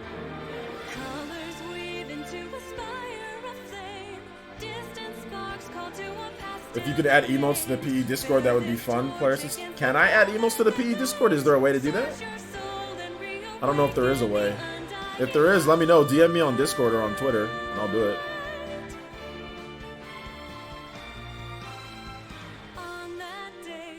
I guess I'll answer questions for this will be the last song, okay? Let's say if you guys want to do more memberships and stuff, I'm more down for that. We'll go till 3. Music's loud. It's loud? Is it? Okay. If it's a little loud on your end, then just turn down the volume on your end then. Music's fine. OJ, you like Lost Odyssey on the Xbox 360? It's one of my favorite games. Absolutely, I love Lost Odyssey. If you check out Lost Odyssey on the channel, I actually have some gameplay running on the Xbox One X. I have some like 1080p 60 frames per second gameplay, and I have like I have some more discussion videos on Lost Odyssey. That's actually one of my favorite RPGs of all time, and one of my top 10 games of all time. I love Lost Odyssey. It's phenomenal, phenomenal game. The only problem with it is that it's 4 discs on the Xbox One. You know, the 4 different discs on the Xbox One was horrible. But on the Xbox, oh, sorry, no, on the Xbox 360 when I originally played it. On the Xbox One, it's only 1 disc, so it's cool. You know.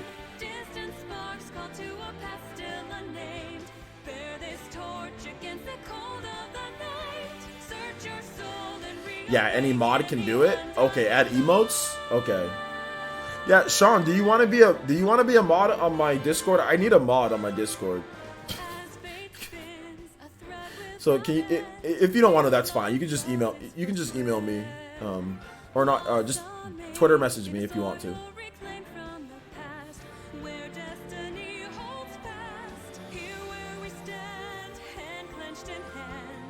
Okay, cool.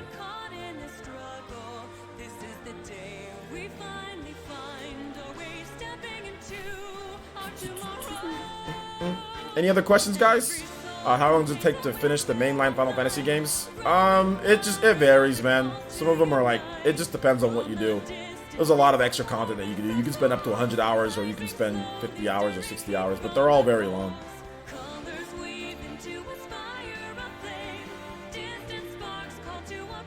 Yo, what's up, AV? How's it going, my man?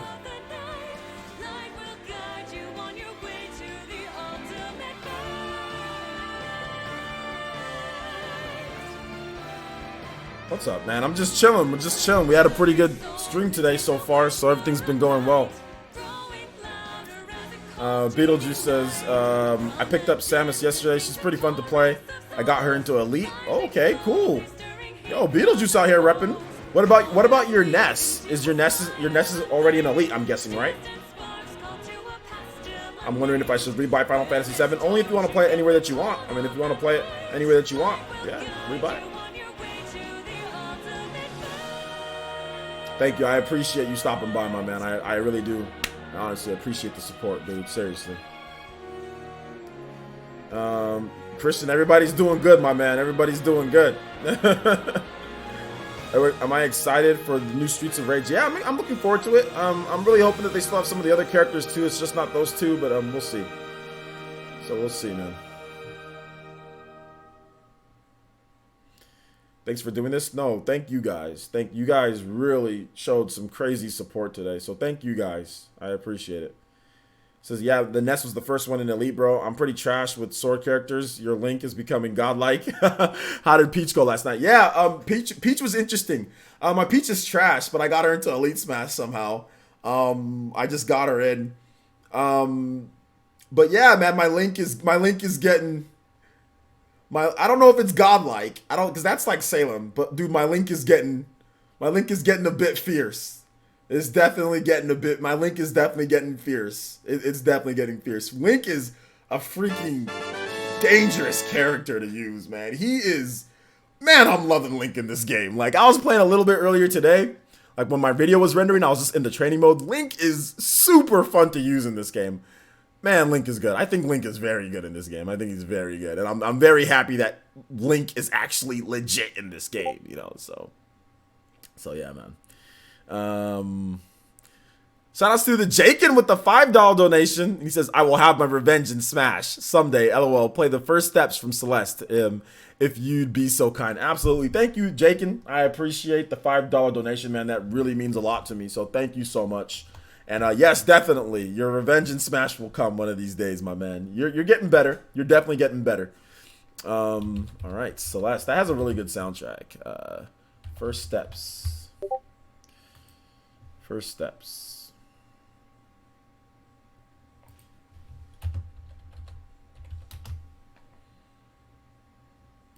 All right, so we'll play this music.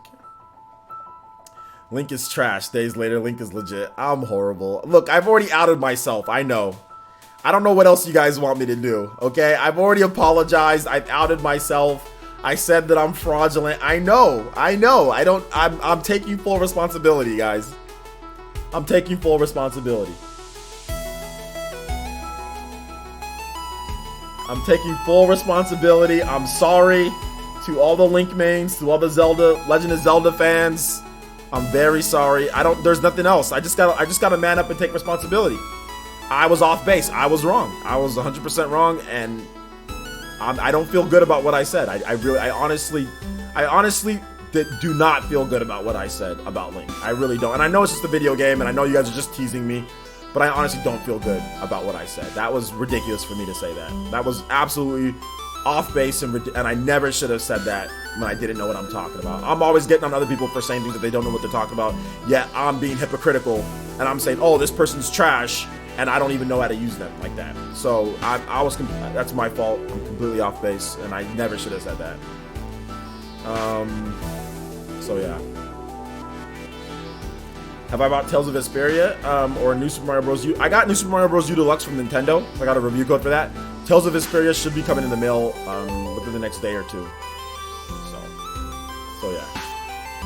The Legend of OJ, tweets of a fraud. I don't think I tweeted it. I actually said it in a live stream. So yeah. I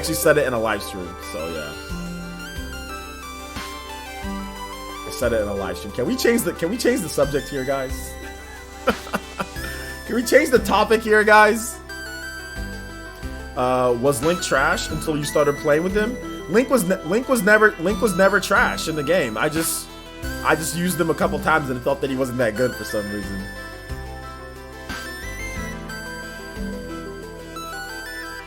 The Zelda ain't about to let that slide. Yeah, Zelda fans, yeah. Did you go buy more Arizona tea? Actually, I did buy some tea, but I also bought some V8 fusion juice, vegetable and fruit juice fused, because I need to get some vegetables in me, some more vegetables and some more fruits. I haven't been eating my fruits lately, and vegetables because I haven't went to the store, so I went and bought some of that juice too. Iced tea essence. Are Inklings still the best character? Some people don't. A lot of people aren't having them as the best character anymore because they haven't won any big tournaments yet. So, I never thought Inklings too much were the best character. I always said some people thought they were the best character. But I mean, it's still up in the air. We don't know.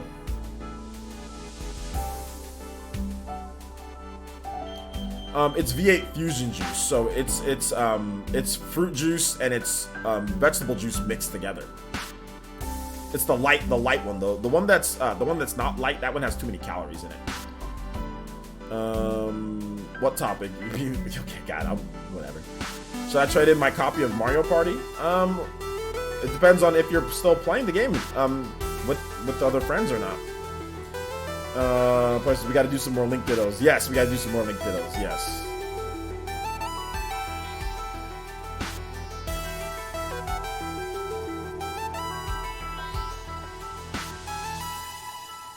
The V8 blueberry is pretty bombing. Yeah, it's pretty good. I just get the strawberry banana, the light strawberry banana. That's the one that I get. The B-roller is busted. I mean, it's busted just because you stay in the grounded state for way too long. But I think the reason why that you stay in the grounding state for... My freaking alarm. Give me 1 second, guys. Cherry Essence just for a bit while I arm that alarm. It's annoying.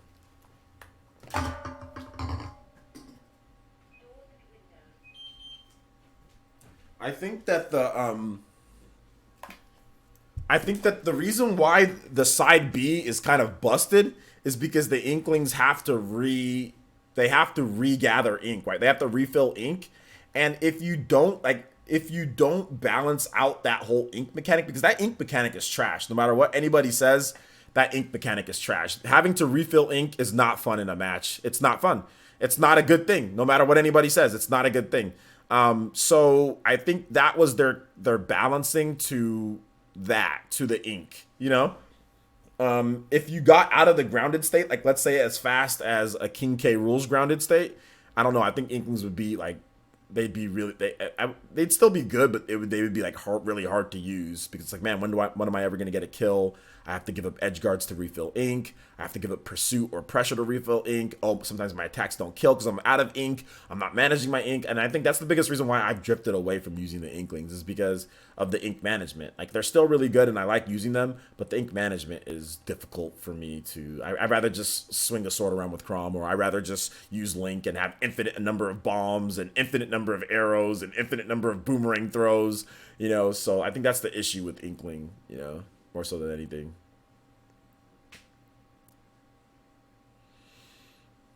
So yeah. Besides, the roller is like one of their only kill confirms. Yeah, the roller is pretty much one of their only kill confirms, and they're light. I mean, some characters don't have any kill confirms, you know, but, you know, it's there. Shoutouts to Major B. Jones with the Twitch, with the Twitch follow. Thank you so much. Welcome to the Fire Nation. The soul of Pyra is upon you. The essence of Pyra. Marth. What do you think about him? I think Marth is really good. You just have to make sure that you line up your tippers. Got to make sure that your spacing is good. I mean, Marth, it's all about spacing with Marth. You know, if you're not spaced correctly, then Marth might be a little bit of difficult with him. But when you do get tippers in this game, bruh, tippers in this game are legit. Like, tippers, whew. When you tip somebody with Marth in this game, bruh. And edge guarding, with edge guarding being better now, Marth is really good at edge guarding. You could dip down there and fair people all day, you know, and you can get back to the ledge. So Marth is there's a lot of hidden potential with Marth. Well, not hidden, but there's a lot of potential with Marth mains, you know.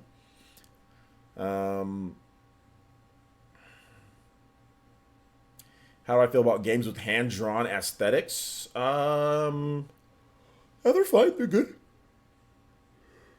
Yeah, they're good. I'll answer questions for another 5 more minutes, guys. So we'll give 5 more minutes on this one, and then I got to pick up Mama Essence in about an hour or so. So it'll give me some time to just kind of relax and unwind a bit, and then go pick up Mama Essence, and then we'll have a stream late tonight after I'm done talking with Mama Essence and dropping her off and all that. So then we'll have a stream late. So yeah, go ahead and ask me your questions for the next 5 minutes. Be more than happy.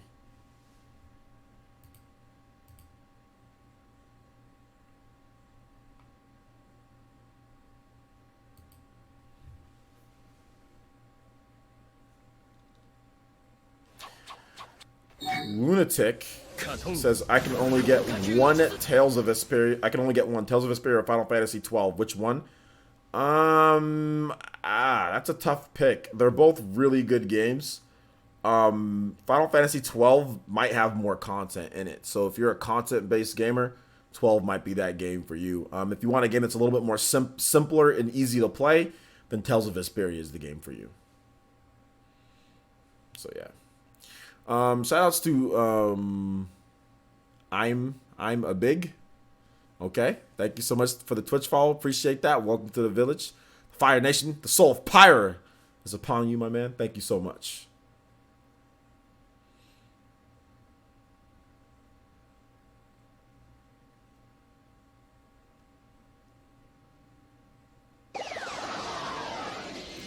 Yo! Shout outs to Christian Kunani with the almost Toby Buster. Let's go, Christian. The support today. Yo, my man Christian. Bruh. Thank you for the support today, man. Seriously, I don't even know what to say. Christian says, thanks for the great stream. Glad to finally be an elite. Bro. Man, you are the elite. You are definitely an elite. You helped us out greatly. Thank you so much. Yes, definitely my day. Christian has helped. You got all of you guys though too, not just Christian, but Christian's helped out a lot. But a lot of you guys have really helped out today. But thank you so much, Christian. My man coming out here like Konohamaru. You know what I'm saying? I appreciate the donation, man. I really do appreciate that. Really do appreciate that. The almost Toby Blaster. The almost. Thank you so much. And yeah, Christian, I got the DM. I'm pretty sure that you signed up on Discord, right, already, or you got the Discord link. So yeah, man, definitely elite of the elite. Feel free to play games with us and all of that good stuff. Don't worry about like a YouTube membership or anything like that. You're good. you're good, dude. You're good. You paid for like a lot of YouTube memberships, right? That's for like years of YouTube membership, my man. So yeah, you're good. Yo, what's up, Dre? Says Twitch Boys. What's up, my man, Dre? So yeah. No, I have not played the Resident Evil 2 demo yet. I have not played the Resident Evil 2 demo yet. Not yet. I will be downloading it and playing it on Xbox One X, and I will be playing. I will be doing like a gameplay video of that or something. So yeah, I will have that soon though. Very soon, Lunatic. Very soon. I have the Discord now, but how do I sign up? Yeah, basically, Dub City. Make sure you follow me on Twitter too. Let me go ahead and get my Twitter link for those who are more new to the channel. Usually, I'll say, "Hey guys, I'm going to be playing Smash Brothers." I'll usually say that on Twitter. And what you can do is that there'll be a sign up underneath the Smash Brothers section on Discord, and then you just sign up there, and then whatever order from when I said, "Hey, you know, I'm going to be playing," that's when I pick people to play. Or that's we go in that order, and you get 3 games. You get 3 games to pop, and then sometimes if we have time, then we'll restart the list. So that's kind of how we do it. But yeah, follow me on Twitter. That's kind of how you sign up to play. You really only sign up though when you know you're going to be able to play that night. So like, let's say I'm playing, like when you're ready to play, when you know that you can play, that's when you sign up, and then I'll go in that order. So let's say that you got to do something later that night. You might not want to sign up because you won't have time to play. But let's say like you got to do something, but then you realize that, oh no, I'm going to be free. Then go ahead and go sign up and get your spot, So yeah. Who is Player Essence's assistant? I don't have an assistant. I do everything on my own.